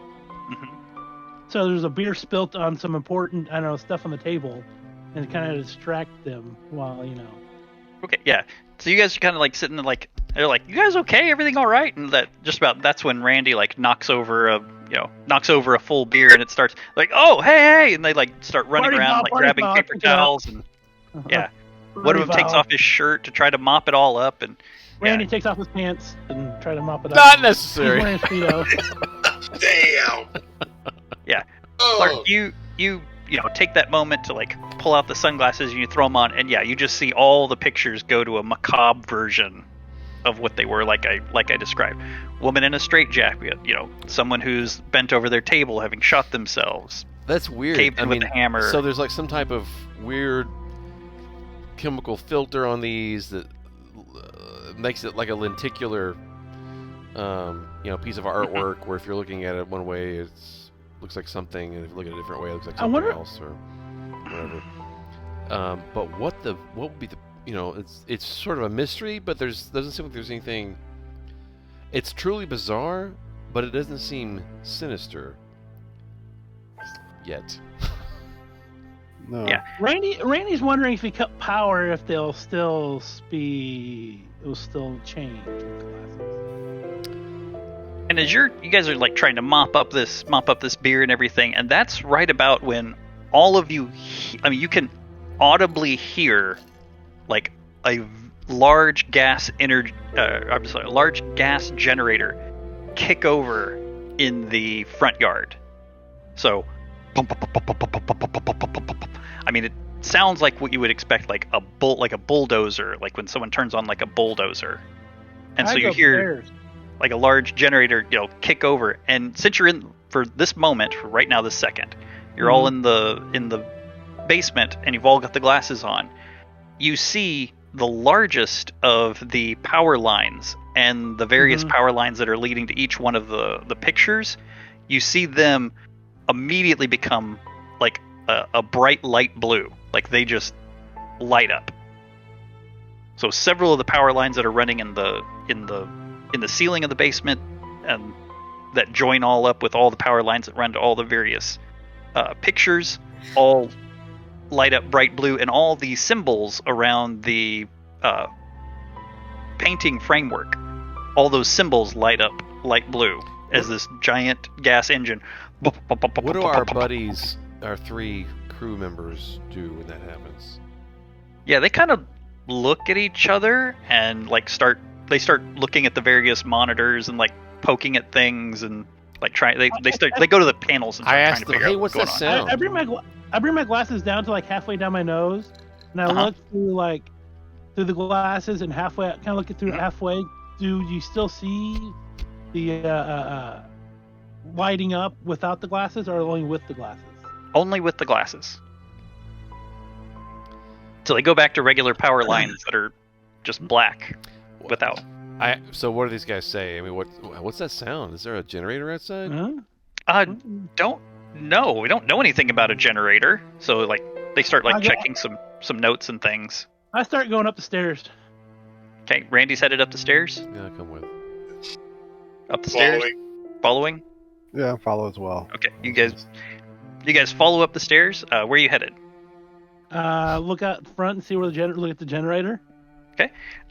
You look out the front, and you you're looking out the windows, and you can hear the sound coming from the trailer. And there is now this, like thick as your chest power line running from the trailer that was over in the corner of the front lawn, running from there like to the house. And you see like the light, and there's like there's like puffs of diesel smoke coming out of the trailer to match and that's where that sound is, like that, whatever that gas powered large engine is, it's in that trailer that's out in the front yard. You ain't pain in the ass to sleep with that loud trailer going on. Yeah, let's go outside. I'm gonna Let's turn it off. Inside, guys. I think we need to. Before we do that, that don't sound smart to me. they head for the front door. I'll say I'll be right there. Okay. And I head. Where do you intend to head? I head up to my room. I retrieve something. I come back down. Okay. So while you're running upstairs to retrieve the thing, you guys head to the front door. Who makes it to the front door first? I don't care. I think Randy, because I was the first one to go up the stairs. Sure, you did say that you were first to head up. Okay, so Randy, I'm gonna need a roll. All right. Time I'm saying, hey, I don't think that's smart. 55 is good. Smart, guys. I don't think that's smart. We should stay inside where it's safe. Absolutely. I don't like this beyond 20 roller. It doesn't match very many numbers. You guys, all over the place. It's truly random. I don't like it. All right, so Randy rushes to the front door, grabs a hold of the handle, and as he grabs a hold of the handle, you are not hit with an electric force, but like a concussive force, and are blown off the door, and hit you're blown off the door backwards through the hallway, and the camera, we kind of go to like bullet time for just a second, and we see like this sharp corner of like a table that's in the hallway, and we see it just come right above the arm of your glasses and just barely make a cut around your temple, and like just start to draw a little bit of blood, and you hit your butt as hard as you can, and then just like slide back another 5 feet on your butt. Oh, my beautiful face. Yeah, just enough to draw the blood to the surface. Was there a sound with that? I run to the bathroom and look at my cut. It'll be a cool scar. Yeah, there was a little bit of like a pop. There's like you probably didn't hear it upstairs, but yeah, there was like a little bit of a pop, and he's just blown away from the door. How much of a hit is it? Is it like, am I dazed, or am I kind of that kind of a hit, or kind of boom? I mean, a little. I mean, you're a little bit. I mean, you didn't expect to be blown back away from the door. You expected to open the door and walk out. So you're a little bit stunned, but not. You haven't like lost breath. You didn't like get the wind knocked out of you or anything. Your butt hurts quite a bit because you got dropped on your butt. But other than that, kind of fly through the air.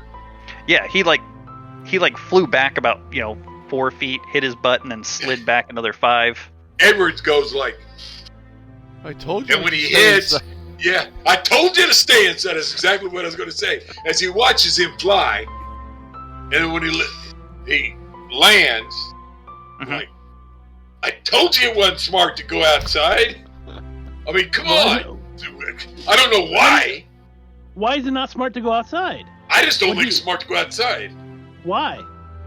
I don't think so. Why? What happened? Elaborate. I touched the door and shot him across the room. He flew. Were you shocked? He's not telling me something. Were you shocked? Yeah, at this point, Clark comes tromping down the stairs.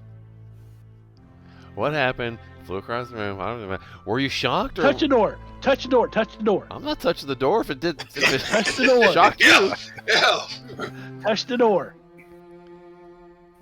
Check the windows. I take one of the cans of beer we have and throw it in the window, see if it breaks. You throw it at the window? Yeah. Okay. You throw it at the window, and it hits the window, and it sticks to the window. Window doesn't break. Wherever it hit, it flattens its, the bottom of the can goes flat against the window, and it's just sitting there, stuck to the window like you'd stuck it there with a suction cup. All right, guys, I'm gonna go get those. My book and throw it at the window. What are you throwing at the window? My book. I have it in my hand. Okay. It hits the window, catches the corner of like the beer can, and like the beer starts to like spew out because it's been shaken up. But the book hits the window and then just like falls away, and the window doesn't shatter, but it doesn't look broken, but like a black line like cuts across it. Do I see a metal lamp anywhere? Sure, there's probably a metal lamp. I pick up the metal lamp and just lightly toss it at the window. It magnetizes to the window like the beer can, which is, slowly spewing and slowly starting to slow down as the pressure. I run down to the basement, get those guys, tell them to come with something really freaky they gotta see. Okay. I start grabbing random metal stuff and start tossing it at the window. It's random metal. I grab some silverware. Sure. I start tossing at different windows. Right. If it's a metal, I start throwing it at a random window. Yeah. To handle Randy right quick, because Randy's probably the easiest one. As you start throwing random things at the windows to try to test them, what you find is if something is 50% or more metal, it sticks. So whatever it is like magnetized to the window. If you throw something that's not 50% or more metal at the window, it either bounces off or causes like a black line, kind of like a crack, but not like. But it's just a black line. It doesn't look like a crack. It's just a black line. So aluminum cans are not magnetic, but they're metal. They're metal. Okay. Okay. So non-magnetic metals still float. Yeah. Non-magnetic metals are still sticking. Clark, what were you were going down to check on the guys in the basement? Well, I'm going to bring their ass upstairs. Okay. They're technicians and smart, and we may be able to learn something by proxy, just as the player in me. If one of them tries to go out the door. I hear you. So one of them is like on the phone, and he's like, he's kind of like, you see him talking on the phone. It's like, no, we don't know what's like. Somebody hears a generator. Like, what's going on? And then another one is like, checking, like moving various dials and buttons, and he's got like some headphones on, and he's like, you see him like adjusting knobs and like flicking to various cameras, looking at the monitors. And he's like, no, I got to check on everything. But one of them was like, okay, yeah, and one of them comes up with you. Great. You get one of them to come up like, yeah, what is that noise? And he comes up. It's coming from that camper. What'd you call it? A trailer. Yeah, the trailer. A trailer. And there's some type of conduit coming in from the outside, and somebody said that the door, touch the door, see what happens. And he also look and he sees like Randy throwing things at the window, and like he sees a beer can stuck to it and a lamp stuck to it, and is like, what did you guys do? What's going on? It's not us, man. It's Monty or somebody. Is Monty here? He went to his hotel. Yeah, okay, about that. Yeah, and you see him look out. You were pointing towards the trailer, and he looks out. And he looks in the driveway, and he goes, "Oh, well, that's Monty's car. Let me go." And he grabs the handle of the door, and he gets. I stop him. I want to stop before he grabs the door. Unfortunately, you weren't close enough. He grabs the door. He gets shot off the door from that same concussive force. I told you it's not good to go outside. I'm telling you. The difference is he doesn't fly straight back through the hallway because he fails his roll, and his back crashes into like the banister post, and you hear like a bone break, and he just kind of slumps to the floor. Oh, sorry, dude. As you come over to him and you check him, like he's breathing, but it's kind of shallow, a little bit labored breathing, and he's unconscious. Does he have a headset on? The radio headset? He does not. No. No. Does the other guy that did not go? Does the other guy in the room have a headset on? They might be downstairs. Okay. I yell, "We need an ambulance! We need someone to call 911!" I try to open a window. You're gonna try to grab a window? I'm gonna unlock and then open a window. Okay, I'm gonna need a roll. Oh, you touch the window. I was gonna try to stop him from that. It's like, okay, we should just. Well, Edward here, he can throw the sofa that's heaviest. We can throw the sofa through the window, since it's not hopefully not too magnetic. Metals in there, and try to throw it hard as a ram or something. Yeah, that's okay. Let's see if we can make that happen. You're going to let him stop you from touching the window? Yeah. No, I'm asking Clark. Oh, yeah. okay. Yeah, no, I Okay. think that's probably wise. Clark said I'm touching the window. You said you're stopping him. Yeah. If Clark was determined, he could do it. But if he's going to let you stop him, okay. So Chris stops Clark from touching the window, and you guys are going to pick up the sofa and throw the sofa at the window? I'm gonna ram it. Ram Okay. it in. Oh, I gotcha. Okay, so between the four of you, there's no reason why you couldn't pick up the couch. 1, 2, 3, and you run it. And as they're running, I kind of trip. God And damn like it. I drop for it. And I drop the sofa. Your corner. You have one corner. Right. Yeah. So you're going to try to like throw it off balance so they don't. Right. hit the window? You're know, gonna Okay, try to sabotage us. I gotcha. Right. Okay, so he is going to kind of throw the couch off. It's going to partially hit the wall and partially hit the window, unless somebody wants to make a roll Got it. to like Boom. realize that he's going to drop it and make sure that the couch hits the window square. So at this point, it's going to half hit the wall and half hit the window, unless someone wants to make a roll. I got it. Okay. All right. I made the last two rolls, so somebody else got to roll. That's fair. So as you go to trip and you like put some extra weight on it, Clark realizes that they lost, and he like kind of like Edward, and he compensates, and the couch hits the window square. And as the couch hits the window square, you start to see the window buckle, and those black lines come in like it would shatter, like the window would crack. But as the couch hits the window, you guys are in real time. So like real time, normal seconds are passing at normal seconds. Once the couch starts to make the window buckle, the couch is now going in like those slow motion cameras. So the window is breaking out, but it's breaking out at like slow motion camera speed. And you can barely notice that it's...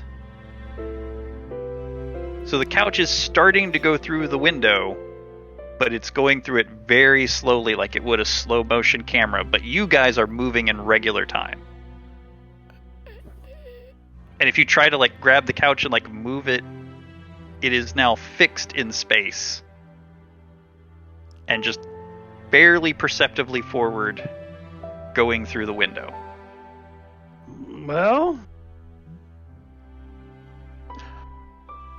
Way. I don't want any part of that. I'll look at the other expert here, the other guy from downstairs that's up here. I'll look at him and like, oh no, there's still two of them are still downstairs, aren't they? Two of them are still downstairs.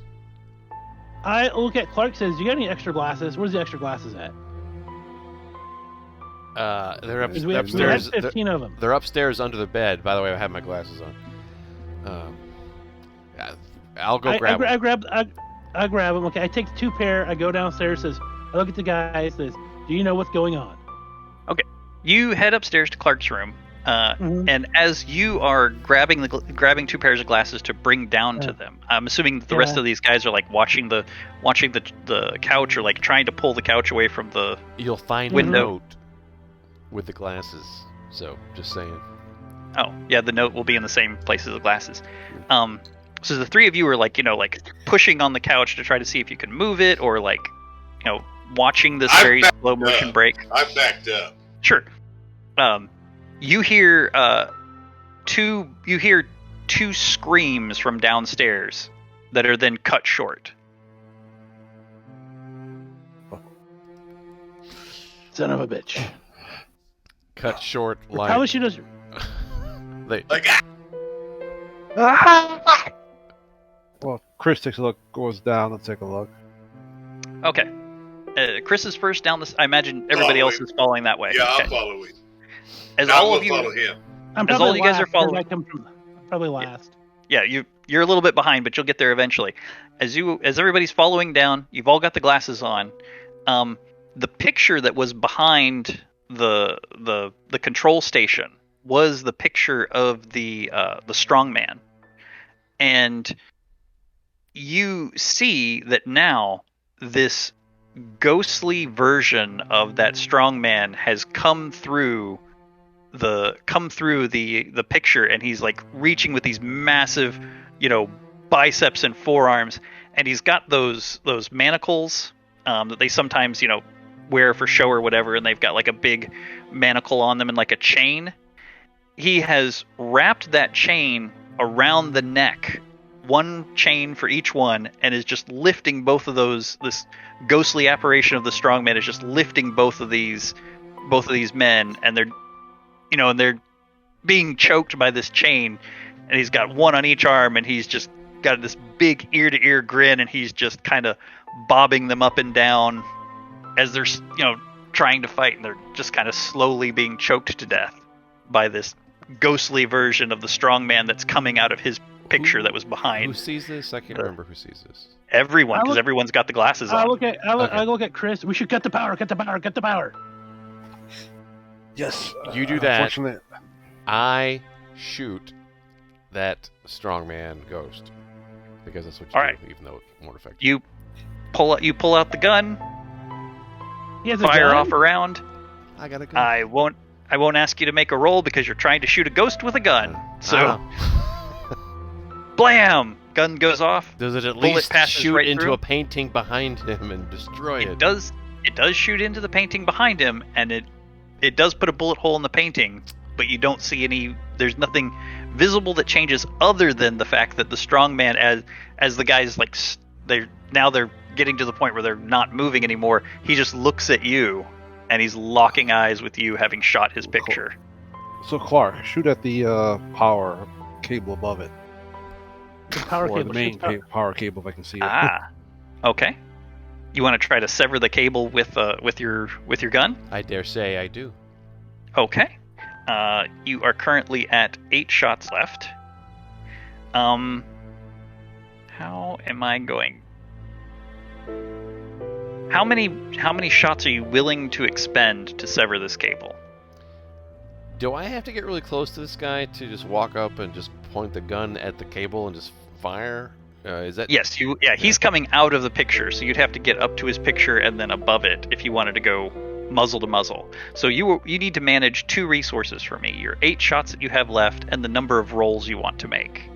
So do you know how many bullets you want to spend to sever it? The more bullets you spend, the less rolls. The less bullets, the more rolls. I have a question. The power cables from the paintings, do they all combine to that single power cable? Huge one? As near as you can tell, they're combining into like 4 or 5. There's not like one single cable running in the ceiling But at least, that you could sever. they combine to a 4 or something like that. Like There are 12, so wherever the junction is, the junction cables. Then, at that point. okay. So about every 3 paintings combine into like one thicker cable. So there's 4 thick cables in the ceiling. Right, so I tell them to fire that one, and then the one that points that. So includes instead of across the room, up. Okay. Right, So you want to sever one of the 4 bigger cables. right.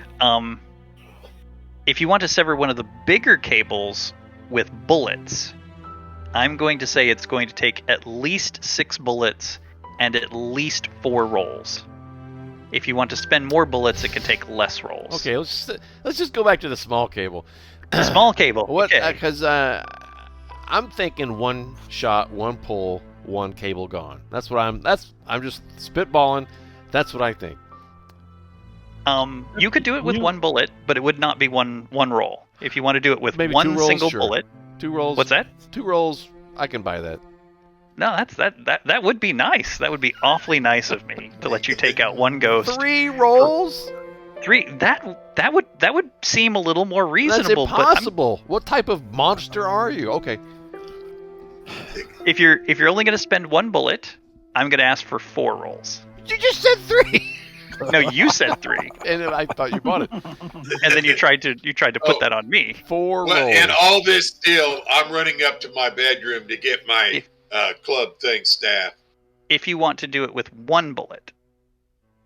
If you want to use additional bullets, I will let you I'm take doing off this one with 1 roll, bullet, and I'm making 4 1 bullet. pulls. 1 bullet, 4 And I'm rolls. gonna make it like a champion. Number 1. So the camera slows down to bullet time as he 75. Is that a collision? I think 44 is a collision. 44 was me. 44 is a collision. Oh, 44 was me, but it was a long time ago. Oh, it was a long time ago? Okay, Well, sorry. I don't know. Yeah. 10:30. Yeah, Yeah, it's 10:20. Yeah. Just now we're at 10:37. okay, gotcha. So 44. No, so 75, no collision. Okay, so this is the second pull for the shot. Mhm. 22. 22. Okay. 31! Look at this thing. It is random tonight. And boom! 83. Oh, right. That missed. We had 82, 84, and 85. Yeah. So it slows down to bullet time as you carefully aim down the sight, and we see the strong man like drop those two guys, and he starts to like one giant foot comes out of the painting, and then the other giant beefy foot, and he starts to gain momentum as he's coming forward with his hands, and we see the bullet. It passes through his eye, past his head, and hits that power cord and severs it. And for just a moment, like the power lines are still connected, and he's still coming forward, and he starts to like wrap his arms around you, and then we kind of see them separate a little bit, and he just washes over you, and just this cold, grave feeling washes over you as Get the wire cutters! 13 more times. All right, 12 more times. But he only has 7 bullets, but Get that's the okay. wire cutters. Wire cutters. Yeah. Where are the wire cutters? They're upstairs, but I'm also looking at if I pull one of the main power lines of the house, could I cause it to totally blow out because it's giving power in the wrong direction to the generator onto one of the conduits, wherever one of the junction boxes from the 3, since I can't get the main one. So its power is going one way from generator to the pictures. You're gonna cross the streams. you're trying to short it out. Yeah, by giving an overload because I'm putting power in the wrong way. Basically, like having to like plugging a plug into the same, with a plug that's double-ended, 2 males at the both end, and you plug it to the side. That's gonna immediately burn out the wiring of both things. That is something that you can probably start to work on. So like grab some tools or something, and like go to like the fuse box or something, or go to one of the electrical outlets. And where are you gonna try to do this in the house? You can do it at the fuse box, at an outlet. No, at the in the basement. In the basement, in the trying to, because there's plenty of cabling there, just to get rip out one of the cabling that's Sure. there, and then basically put it. So you want to grab a regular non-glowing cable, right, and try to jam it into the glowing cables and blow the circuit. right. Okay. I understand I think I understand what your intention is. So as you start looking at the electrical cables and everything that are in the basement, after just kind of like looking around everywhere for just a moment, you immediately notice that any electrical cable that's of the right size that you need, Yeah, has been deliberately tucked behind the blue cables that are lit up. So you're gonna have to like reach, like, to get to those, you're gonna have to reach around and try not to touch. So if you want to try to, it's gonna take you it's gonna take you several minutes to do this, because you're gonna have to like pull out that wire. If you can get around those cables, you're gonna have to like cut it apart, and then like how are you going to like splice that into the blue? Are you just gonna like touch the blue? I was thinking about that, but now it's going to take me several minutes, and maybe easier just to figure out how just to cut the cables again. Maybe we can just tear the paintings off the wall and sever the cable, just through force of separation. If What there's- Take the what paintings off the wall. They have equipment here, don't they? Like regular cable stuff for in the basement for these guys when they were working on stuff. So I can use a cable cutter they had. Yeah, it was just like a cable cutter they had. It's just like a regular old. Right. I'm gonna take that with an amazing amount of duct tape and any other rubbering material I can get to give me some insulation, and then start cutting the. They're probably gonna be small enough cables. I had to cut individual paintings. You're gonna go up and cut Yeah. individual. Okay. And try that'll be the fastest. Okay. Waiting. What are the minutes rest? is fine. Cut the paintings off. We're talking about cutting the paintings out. So I'm not. Yeah, you can try that too. While I'm trying this, you can do that.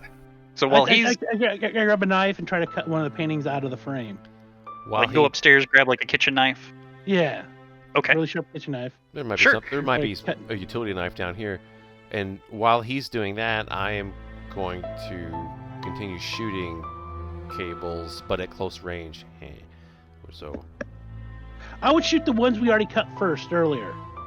Because I bet that one's really easy. Or untape it. Because the one we cut earlier would be really easy to. it's been repaired. I don't even know where that is. I'll point you at the ones that's already been the black tape around. Okay, so Brad's gonna continue to shoot. You're gonna go grab a knife to cut them out, and then what's Edward gonna do? Said Edward started running back upstairs to grab his little toy. I swear to God, if you fight us with that bat, I'm gonna shoot you in the head. With the staff deal. Oh, I gotcha. For I gotcha. protect. He's thinking maybe this will do something for protection. Okay, I got you. You're gonna go up and grab your staff. Got it. Right.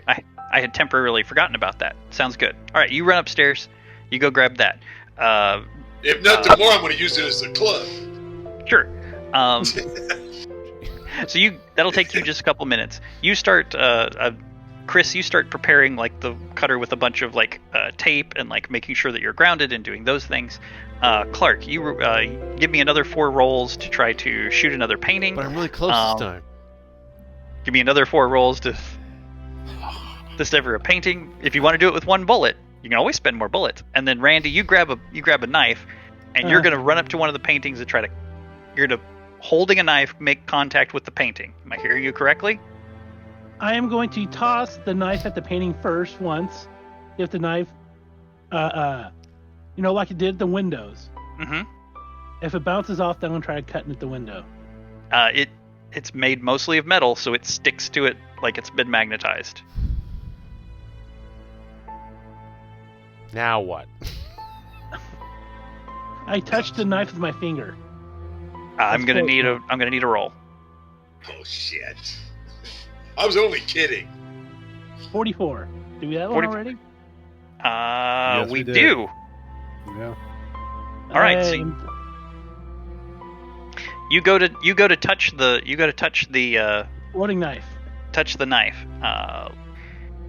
You ran up. Let's say you ran up to the. Let's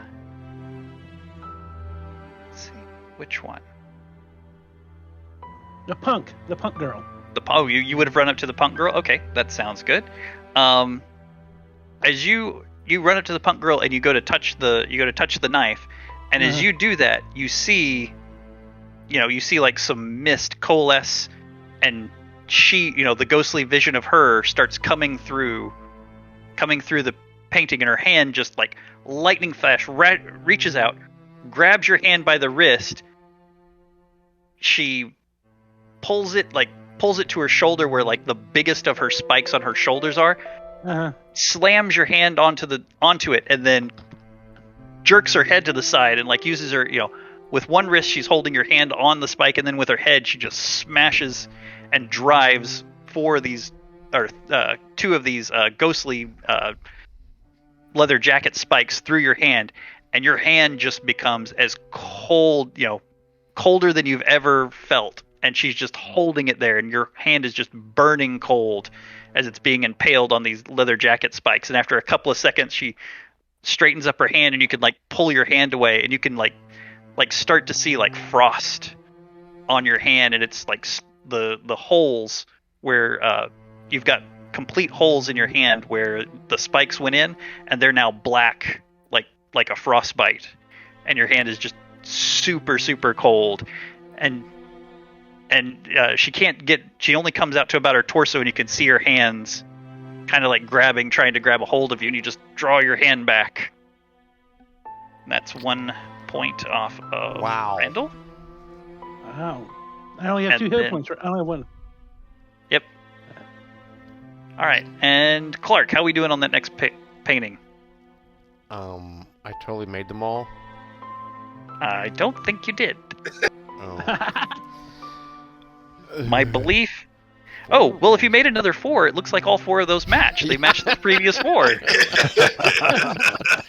All right, here's the first one.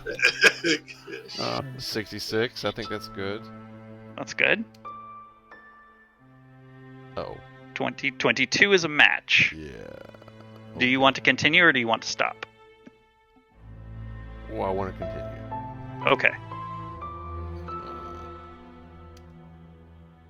26. 26 is not. 1 more. 40. And 40. You're safe on 40. Only All right. match. So you line up another shot and fire off a round. And as you fire off a round, it does end up clipping and severing, so we're 2 paintings down. We're 2 paintings down. You have 6 rounds. Am I counting correctly? You have 7 rounds. He shot 3 already. Shot 3 shots. Shot 3 shots. That is 3 shots. We started with 9, so we have 6 available. 6. Okay, I did have the correct. Okay, and we're 2 paintings down. Okay, so you shoot and you sever the one. You see the punk girl trying to claw out and try to get hold of you. You like turn your attention, boom, clip that one, and she just dissipates and fades out. But as she does, the pick that the miner had, we see the miner start to step through, and he throws his pick, and the pick comes through and catches you in the back of the leg. So now there's this ghostly pick in the back of your calf. Is it available as a weapon to me now? Can I pick it up? And I have a ghostly pick. As you reach down to just instinctively just pull it out. You pull it out and everything. Your leg just goes on. This one is hot, just burning hot, and like an oil or some type of thick viscous starts dripping out of the hole. And red? As you pull the pickaxe out of the back of your leg, it starts to burn your hand, and you just drop it reflexively, and it just hits the ground and lays there, and your hand is now got a burn on your hand. But the miner doesn't have the pick. Miner doesn't technically have the pick in his hand as he's starting to, and you see all missing teeth, and they're all rotted out, and he's holding up his lantern and just crawling through, slowly crawling through the painting. Yeah, I'm imagining. And you're starting to see other mists start to coalesce. No. Okay, we're not around the various pictures. This is not the rate at which we are destroying paintings is not adequate. No, it's not. Okay. I'm now starting to regret the one that's in my bedroom. And as your mind starts to think about the one in the bedroom, that's when everyone can clearly hear that little pattering scurry up above. So it sounds like a child running down a hallway. Yeah, I'm upstairs. We got to cut that power. At this point, we're going to say you're at the top of the basement stairs. So okay. From your vantage point, it sounds like it's on the 2nd floor, but you hear the running of little feet down the hallway. And I turn that direction. Well, you're on the 1st floor, so you turn towards the stair up, and you don't see anything. Right. Okay. I'm just. Well, he went to get his staff. Did he come back already? Maybe he's up there. He's at the top of the basement stairs. Chris, so you. That's what I was thinking. I was still up there, but he said I'm down. Okay. Chris, you've got your thing. It's all padded up. What are you going to do with your wire cutters? Cut some more. All right, so but that one is just going to cut one painting. So that now that the other wires have been severed, the other bluish wires. Thinking about if I think about the electrical can I create an even larger short since those two wires are severed, right? There's two severed wires. Yep. By pointing those two wires together into a junction, and then using the cutter to cut them open into the junction. That's a really good idea. Okay. So Brad didn't specifically say that he was shooting two pictures that were next to each other. So I would normally say that Randy hadn't gone for the same picture. Right. If you would like it to be two pictures right beside each other, I would ask for one roll for that. No, actually, I don't want it. I prefer to have it separate. Well, then how are you? Separate junctions are great because then I can take the two wires, pull the wiring into. So you're gonna just pull the wires out of the ceiling. Right, and I have two separate wires, and I can now have Gotcha. two loads that are separate from each other. I was thinking about you taking the clippers and like stabbing them into two different wires. Okay. No, you're gonna pull them out. Okay. Yeah, I gotcha. But into the junction. I'll use the clipper to go into the junction box with two wires now from two different sources into that junction. With his bare, slightly shielded hands. Yes. Okay. Give me one roll as a strength to like pull these two wires out. So like maybe you call out to somebody else like, "Hey, grab that wire, pull it down." Yeah. So okay. Two different. I'm only asked for one roll. So two different people like reach up and like grab the wires and like pull. 56. 56. That 56. is safe. Okay. Are there any 50s left? Oh yeah, there's lots of 50s left. Oh. Most of the 50s are left. Great. So you and probably Edward, Edward comes tromping, or no, Edward. So Randy was close to these pictures. So Randy reaches up with like his one good arm and just like gives it, kind of like drops his weight on it, use mostly his weight, less of his arms. And like, a body slam. You see, you see several of like the nails or whatever that were holding the wires like pop pop pop as he like pulls down several, and you reach up with both your hands, like put your foot and like on the wall and like jerk out and you pull. So now you've got the wire. You've got some slack in the wires. Okay. Edward, what are you going to do? You're there now. You've got your staff. You're at the top of you heard the child upstairs. Turned around and watching that direction where the stairs are. Mm-hmm. If I see anything, if nothing else, I take my staff and I'm just going to try to swing at it, whatever's coming. Because I don't, as far as I'm concerned, this thing don't work. I've got to, but I do say the word I was given. Because I'm just like, my uncle said it was real, and he gave me a word to use. So I'm going to use that word, but I personally don't believe it's going to work. Is there anything you would like to share with the rest of the class? So, when this is over with, if any of us survive, yes, I will. So, what is the effect you're wanting to are you trying to get a protection effect? Are you trying to? What's the effect you're hoping for? Destroy this thing. You want to? Anyway, I mean, I don't know what this thing will do. Right, but I'm trying to protect. Well, right now I'm trying to protect my ass and hope that everybody else is involved. You're trying to prevent the kid from coming into the basement. Is that what? Right. That's what I'm trying to do. Let me phrase it this way. This magic is going to work off intentions. So I need to know. So you're going to feed this magic item intentions, and then it's going to manifest magic to create that intention. So it sounds like your intention is to protect. Right. So you want okay. Right now is protect, definitely me and everybody else if I can. Oh. Okay. Did I mention that this was a magic gun?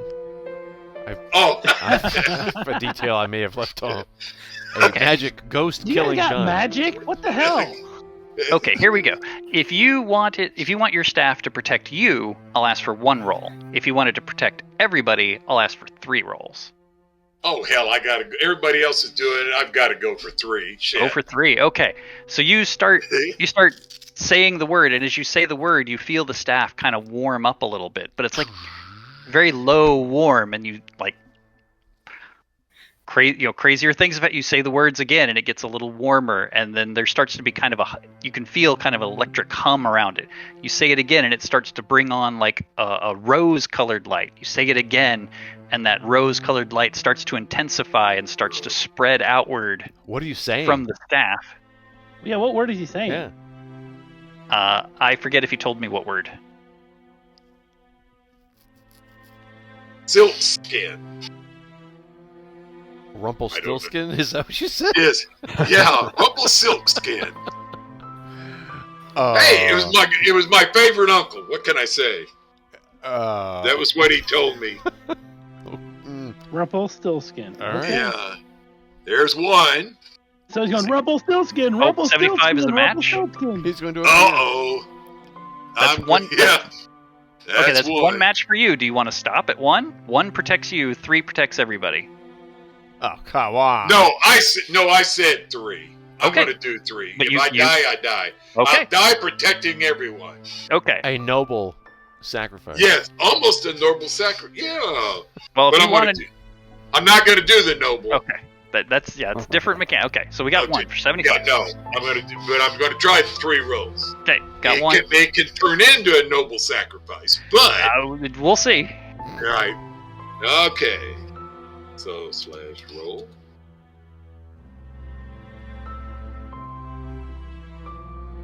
Remember, you can push the up arrow and it'll repeat that command. I keep forgetting that. So for me, the Beyond 20 is working, but the other one just stopped working. Okay. Hey! Good. Single That digit. one might have worked. Then push the up arrow. Should repeat the command. Right. The 47. 47 is also good. Okay. Oh, oh. All right. So you start saying this word, Rumpelstiltskin, and it starts to the hum, and then the rose starts to spread and spread, and as it spreads, unbeknownst to you, because you're kind of like concentrating in front of you and concentrating on the staff. Don't get me! Don't get us! Don't get us!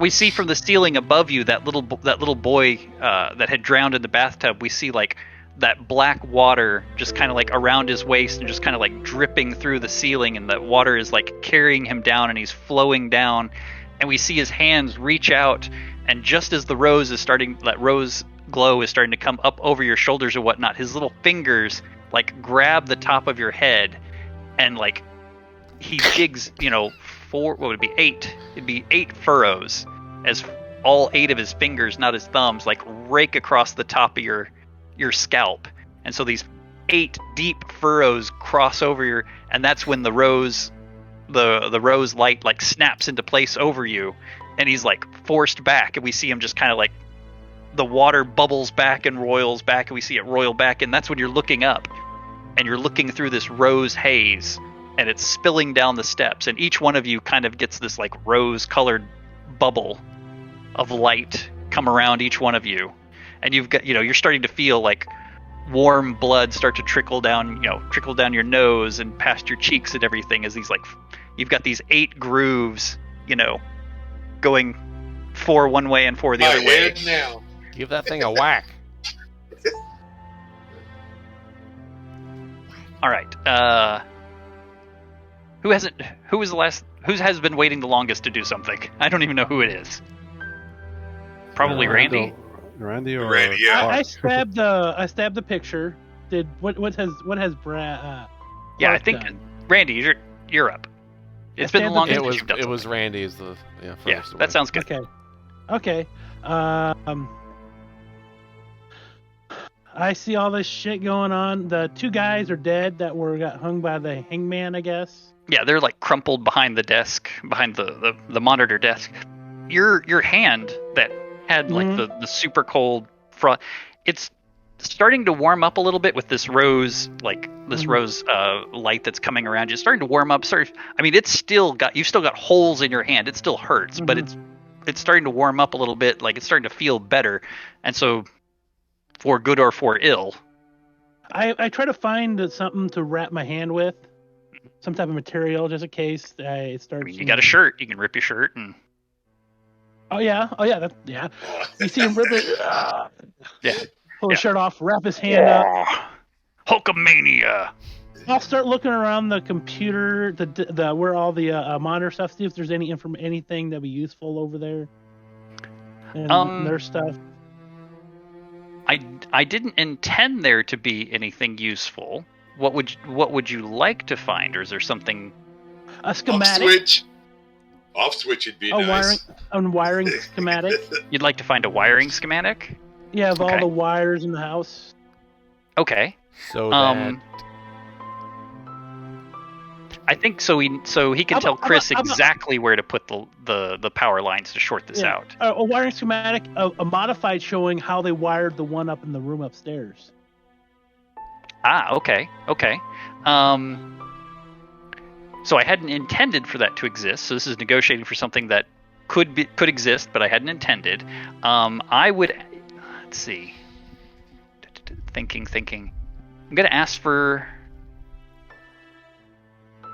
3 rolls. Yeah, because that's gonna be a pretty valuable piece of information at this. That's gonna be a really valuable piece of information at this junction. So we see he runs. So Randy, after ripping off his T-shirt and bandaging it around his hands, he starts throwing. We see him throwing through, knocking monitors off. Throwing keyboards aside, just shifting through all these things. 15 is a match. I'm dead. 15, 64, and what was the other one? 73. Oh, it doesn't matter. Well, 73 was also a match. Oh, you're super dead. Oh, you're looking pretty now. So what is it you were searching? For schematics. Yeah. For a schematic. So we see him he's knocking over monitors, and he's shoving over coffee cups and throwing everything. And so he's digging, and as he's digging, he inadvertently pulls at the top of the desk, and we see a section of the top of the desk open up, and as this secret compartment to the top of the desk opens up, there is this on this old, it looks like leather, and when you pick it up, you just get the feeling it's oh, this isn't leather, this isn't animal leather, this is people leather. So written on this human leather is this schematic, a modern drawing schematic, whatever it is, and you grab it out of the secret compartment of the desk, and you hold it up, and you're Chris, I found a schematic, it's right here. And as he holds it up and shows it to Chris, we see the bike drive chain from a motorcycle whip out and wrap crossways around Randy's torso, and it's that biker that's had the whole right side dragged off of him, so you can see some of the bone and muscle and everything. No, it's not across your throat, it's across your chest, like a bandolier. It's this motorcycle chain whips out, and one end, as that's the end you see, and you see it wrapping around, and it just cuts into him, and you start to see the blood going across his, and then you follow the chain back, and as you're following it, you see the biker, and he's got the other end of the chain, and we just see him jam his hand into the spoke of the wheel, and just at a very quick rate of speed, Randy is dragged by this ghostly chain into the painting, and his body is just chewed up in the engine of this motorcycle, as it's just the wheels are running, and we just hear the crunching of crunching wet snapping as Randy is just folded and fed into this ghostly motorcycle. The important part of this, though, Randy was. I'm okay. I'm still okay. Well, I mean, are you a ghost now? You get to answer the question of, is there an afterlife? Is there an afterlife? Do I see these people through the painting? Hi guys. We'll handle that in the after. All right. So with that, we have had the tower has fallen. We will rebuild the tower. Oh, thank God. And start. You're welcome. You're welcome. We appreciate it, Randy. So I thought I was going to be that person. The question I had was, when that happened, and he got sucked into, did he perhaps drop the book? Yes, he's started to get sucked into the ghostly motorcycle. He dropped the schematic. Way to go, Randy. So we are just about as late as I was hoping to go. We're at 11 o'clock. You guys just got a fresh set of numbers, Oh. so it's going to take me quite a while. We're totally it would gonna take win. quite. I was actually going to kind of. I want to turn over about 60% of the narration to you guys. Basically, I'm going to treat this as a partial noble sacrifice, not a complete noble sacrifice, because you guys don't get to narrate everything. But I want to turn over about 60% of control to you guys, so you can kind of narrate how this ends, and then we'll do the epilogue, and then we can talk about secrets, and then we can wrap all this up, because all that's going to take some time, and it's already 11 o'clock. Well, so with our Necronomicon schematic, I bet Chris can figure something out. all right. Yeah. So Chris scoops up this You've got You're You've got the two severed wires that Clark has shot through. You're just gonna like run over and like jam them into. Yeah, to where I see that from the schematics, that seems to be the best point. Okay. Well, call You grab the two wires and you run over to you check the schematic right quick, and as you're running over, you see behind Chris forms this ghostly image of a man, but he doesn't match any of the pictures that are in the basement. Looks very old timey, like he's dressed in kind of like a suit. He's wearing like an older, and he starts running behind Chris. Running behind Chris. Chris, this is your your unmentioned friend. He runs up behind you, passes through you, and you feel this like cold sensation as Nick passes through you, and he grabs both of the wires and he like takes them out of your hand, and he takes both of those wires and he takes them out of your hand and he jams them into the electric junction. And and this basically overloads, like you start to see all of the blue lines and all the blue symbols and everything, they start to like pulse faster and faster and faster, and like sparks start to fly, and like lights are going out and popping, and electricity, and some of the ghosts are starting to make their way, like the wheelchaired man is like rolling through, and we just start to see all of them like start to get sucked back into their paintings, and then the various paintings start to like crack and peel and just kind of slough off of their frames to go to just like blank canvas, and we just see Nick like standing there, and he's just like getting and steam is starting to come off of this man.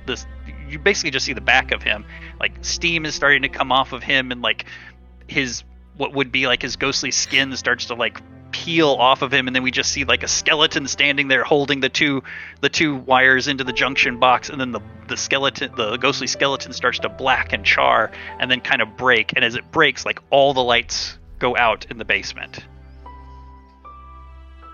And even looking through the special glasses, everything is just dark. The electric lines are dark, the symbols around the paintings are dark, everything is dark.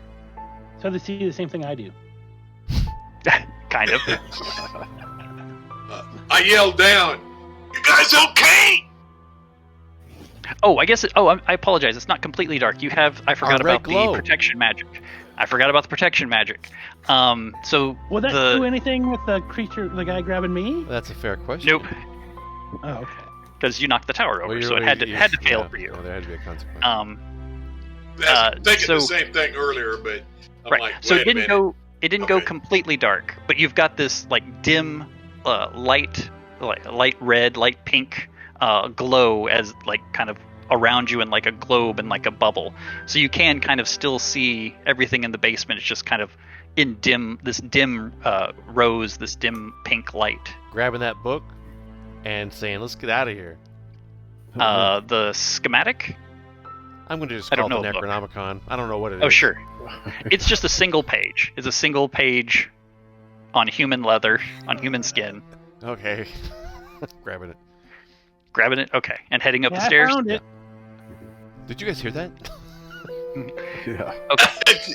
So all three of you are headed up towards the front door? Yeah. Okay. As you guys head up towards the front door, inside the house, like at the front door, holding a baseball bat and a revolver, is Monty. And as soon as you guys get to the top, get there, he just like, "You stopped it!" And like, Monty's gonna come after you guys with like a baseball bat and a gun.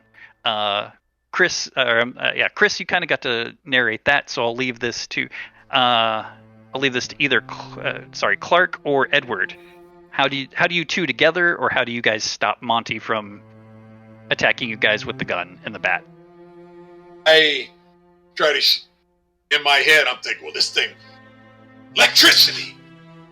Boom. Oh, nice. Okay, so you repeat Rumpelstiltskin, and Right. we see a red lightning bolt shoot out of the staff and like hit Monty in the chest, and just like there's this large burn scorch mark. Clark, did you want to do anything to stop Monty? Well, if this doesn't stop him, then I'm gonna fucking shoot him. Yes. Okay. Or Right. you can shoot him at the same time. Sure, yeah. Extra deal. Sure. So we see this giant red lightning bolt go into Monty's stomach and like make this, black charred hole, and we can see like his insides, his intestines, and you just like My eyes are now like this big Yeah. around. you squeeze off 2 rounds, blap blap, and we see like one go into Monty's temple and like one go just below his eye socket, and he just crumples back from both of these and is lying at the foot of the staircase at that same place where the guy hit the banister. So like there's 2 people there now lying at the foot of the staircase. I just hope we got most of this on tape for the Okay. trial. Hey, I You also guys- shoot a lightning bolt at the door or is the door open because Monty was in there? The door isn't open. The door is closed. But as you like follow Monty down and like he's crumpled at the base of the stairwell, you look up and you do notice that like all the sofa is now through the window, and the window is broken out, and like all of the things that were stuck to the windows are now not stuck to the windows, and all the windows are like that had things thrown at them are like all cracked and shattered. Let's get out of here. What was that again, Greg? Going out the window then. So Edward starts heading towards the window. Clark, Door. you gonna try the door or head to the window? Door. Door. Chris, did you want to head to the door or the window? I'll take the door when he opens it. Okay.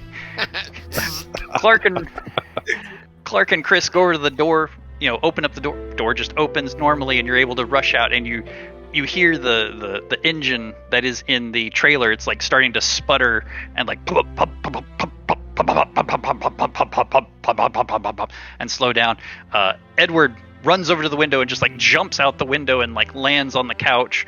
Unfortunately, there were like there's some glass shards and things, so he gets like a few little cuts like on his arms. He like put his arms up. Protection deal didn't save any of that, or is that gone now? That was against magical things. This is a physical thing. So Okay, all right. It's just little Okay. cuts on your arms and things like that. And at this point, like you can start to see like police siren or like police cars with lights going or like pulling up because like this giant noise complaint is. So there's like cars pulling up and ambulances pulling up, We've and got a that's report of a large diesel generator making noise. You guys really Right. need to turn that down. right. So people are so like police and ambulances and fire trucks are starting to show up in front of the house to try to find out like what is this big noise complaint? What's going on? Because why did somebody turn on a large diesel generator in the middle? And that's more or less where I plan to end the story. So thank you all so very much for playing. As the police Right now, and Edward ambulances, Is yeah, just standing there with the staff, like he thinks he's really badass now So because he found out this works. so we see Edward like stand up out of the couch and he's just like holding the staff, and like for a moment he's got kind of wide-eyed, and then there's this smug confidence that comes on, and even like hoists it one on his shoulder and like let the cops start walking up to him to like start asking him questions. Clark and Chris.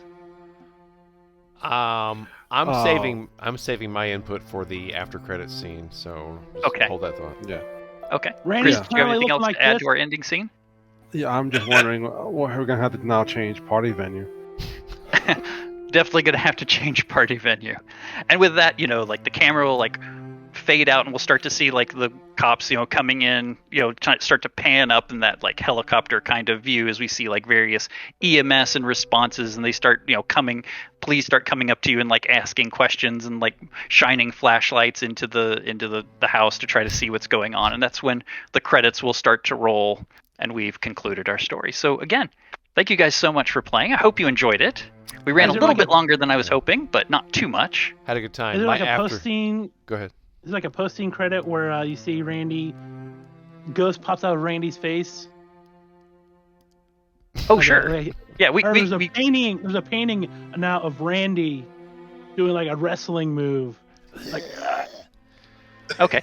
Yeah, we do tend to do an epilogue for all of our characters to try to find out what happens to them in like the next 5 to 10 years. So as people are like taking these paintings, so most of the canvases are like completely blank, but one of the canvases is like this nice like luchador style wrestler who's like flying off of the top rope, like about to drop this giant elbow onto his opponent, and it's just Randy, like, all oil glistening and like, looking and fit and everything, and he's about ready to like drop this giant atomic elbow on a man who's like painted like twice his size, and there's a roaring crowd, and they're all like holding up signs that say "Savage Forever," "Savage Nation," "I love Savage," like out in the Savage 316. Yeah, Savage 3. Yeah, it's like all these fans holding up signs saying "Savage this" and "Savage Nation" and "Savage that."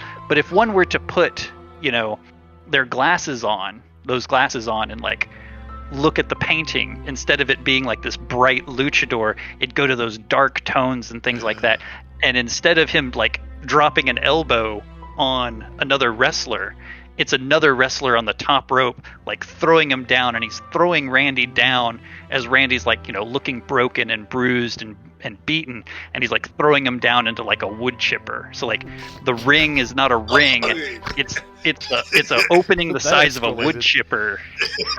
Like motors, like yeah. So that's what the negative version of that picture is him just being thrown from the top turnbuckle by his opponent into a wood chipper.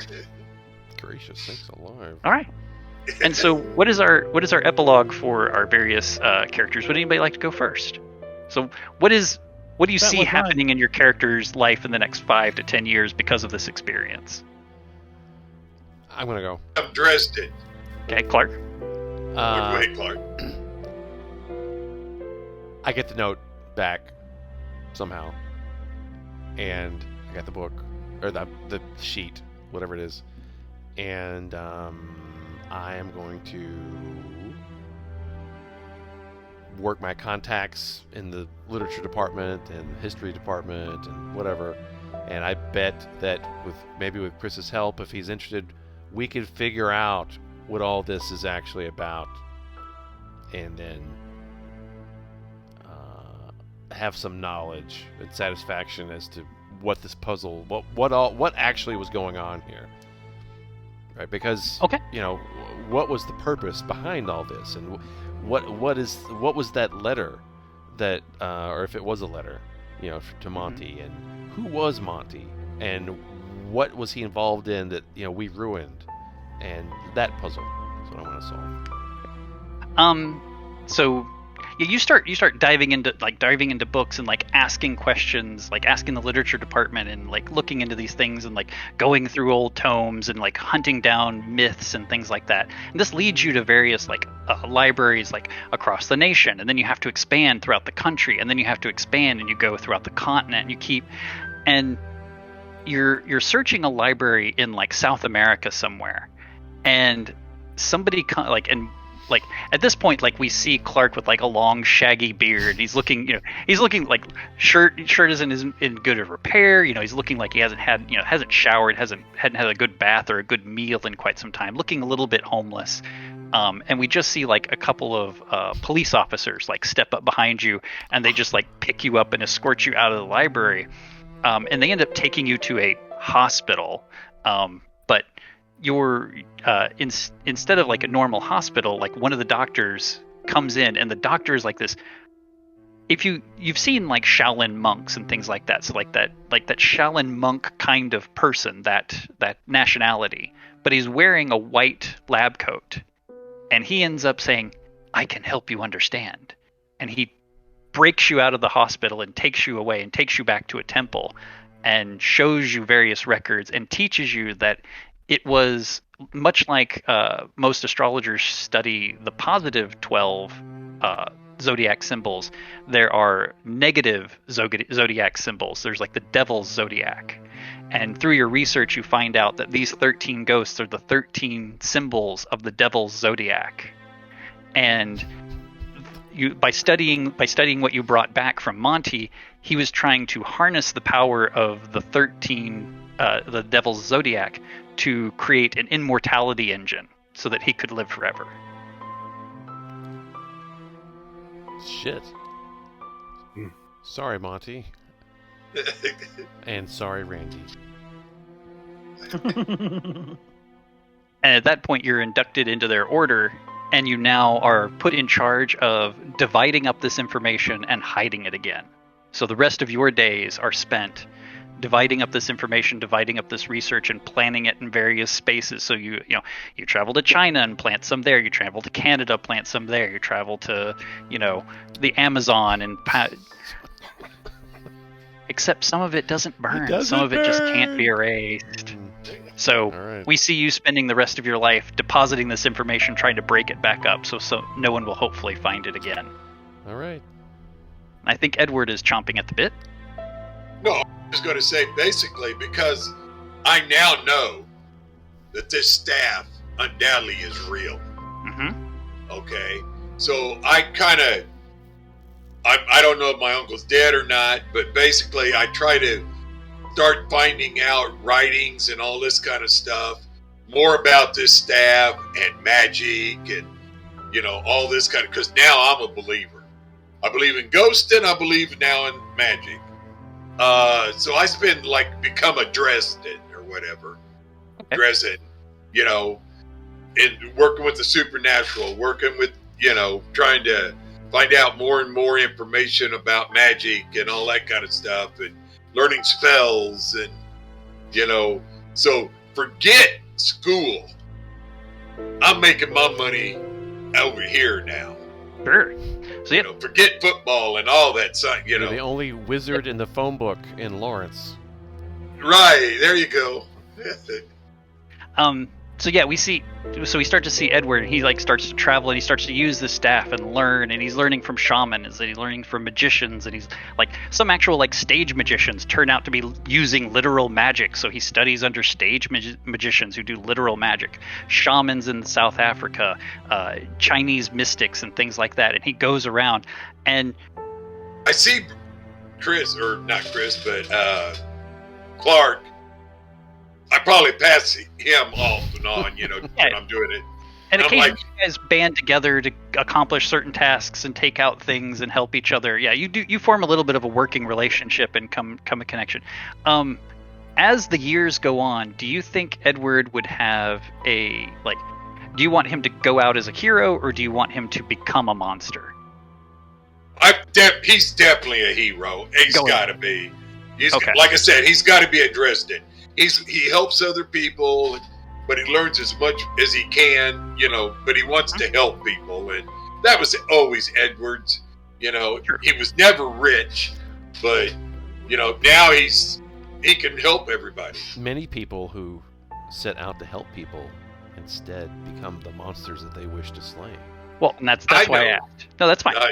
That's fine. No, it's his epilogue. So, all right. So you go study under various people, all kinds of, studying, mixing and matching and finding new ways to, augment and thread them together. And the staff is always there, always by your side. And eventually, as Edward starts to get a little older and, time kind of not as spry as he used to, time marches on for all men. Eventually, you find yourself trying to banish a Chinese vampire, a particularly powerful Chinese vampire, and I found to pass this on to yet. What's that? Have I found somebody to pass my staff on to, like an apprentice or anything? Not exactly. Okay. You are trying to banish this vampire back into its grave to find, but it has just become so ancient and so powerful and gotten so much magic itself that you as the physical being and the staff as a physical thing can't accomplish. There's just not enough with you physically separate And it's that you realize that if you merge together, the two of you together to merge physicalities or to merge essences will give the staff enough of a boost. So you give your essence, your consciousness into the staff gets just enough power, banishes the demon, and you go on to become this intelligent staff that can then continue to guide on other wizards as it's passed down to various. So you become the guiding consciousness, the intelligent staff. What's Right. what's Stormbringer? Your Yeah. Stormbringer. Yeah. And Chris, what happens to Chris Knight? Well, now that he knows that ghosts exist, and he's finally seen Nick. You did see Nick burn up, so Yeah. you don't hear any more from Nick. So it begs the question: Are ghosts? If ghosts can die, then it's another afterlife. But he does wants to do is he's going to keep following up and see if he can continue testing out exactly what was going on. So he'll probably work with Clark. He wants to get Randy's picture. See if he can get Randy's ghost to be like Nick was able to talk and so on. Okay, so you want to draw Randy's ghost out of The the good picture. side, not the bad side. Right. Obviously the good side, not the bad side. Help in that too. That sounds like so. Sure. Edward would try to help him with. So Chris, you spend a lot of time, you do research, you're working with a little bit with Edward, a little bit with Clark, and studying and going around various things and finding out about and hunting down myths and tales and things like that. And like always in the back of your van or in the back of your car is this like large luchador painting that you run around with. And eventually you get, you build this, giant Tesla machine, and you get all the spells and everything, and you get the wires, even some of the reclaimed wires from the house that you guys lived in. You get the machine all set up, and you run the spell and you run the machine, and it does end up getting Randy's ghost out of the painting, and so Randy is pulled out of the painting, like in the bright colored luchador costume that he's in the bright side of the painting. Unfortunately, What? the painting had both positive and negative. So Randy's ghost goes on to try to help people do things. So like he tries to come to people who are in need, like this family needs some food, or this family is being evicted, and his ghost goes on to try to help people, and it helps them, but also kind of creates other problems. So if like a family is hungry, it leads them to like food, or it leads them to a food bank, or it leads them to help. But this unfortunately ends up like their son becomes distant, and because of leading to this food or this food bank, their son like doesn't want to talk to the father and mother anymore, so they lose connection with their son. He doesn't die, he just stops talking to them. He tries to get another family money, and when in getting them money, they start to become corrupted by the money. So the ghost's intentions are pure, and it's trying to help, and it helps more than it hurts, but it always ends up hurting a little bit, like doing something slightly wrong. The people are always better off than they were, but it's kind of like, could have done it without that. All right. But you get out of the painting. Hey! All right. Welcome back, Randy. Maybe we'll see you at conferences and stuff. Absolutely. So once again, thank you guys so much for playing. Thank you, studio audience, either on YouTube or Twitch, for joining us. I know it's very late. Thank you for staying up. I do hope that everybody got the trigger warning. I hope I didn't upset anybody. I realized a little just at the very last moment that I needed to give that warning. And now if you guys would like to either on or off screen talk about the various questions and things that were going on, I will definitely answer any questions that you have. Or Brad, if you'd like to get us signed off, we can sign off and say thank you all for joining us. I think that's probably wise. All right. Thank you, everyone. We'll see you next month, and we will. Thank you, Internet. Bye, everybody. We will cut Bye. to Happy dreams.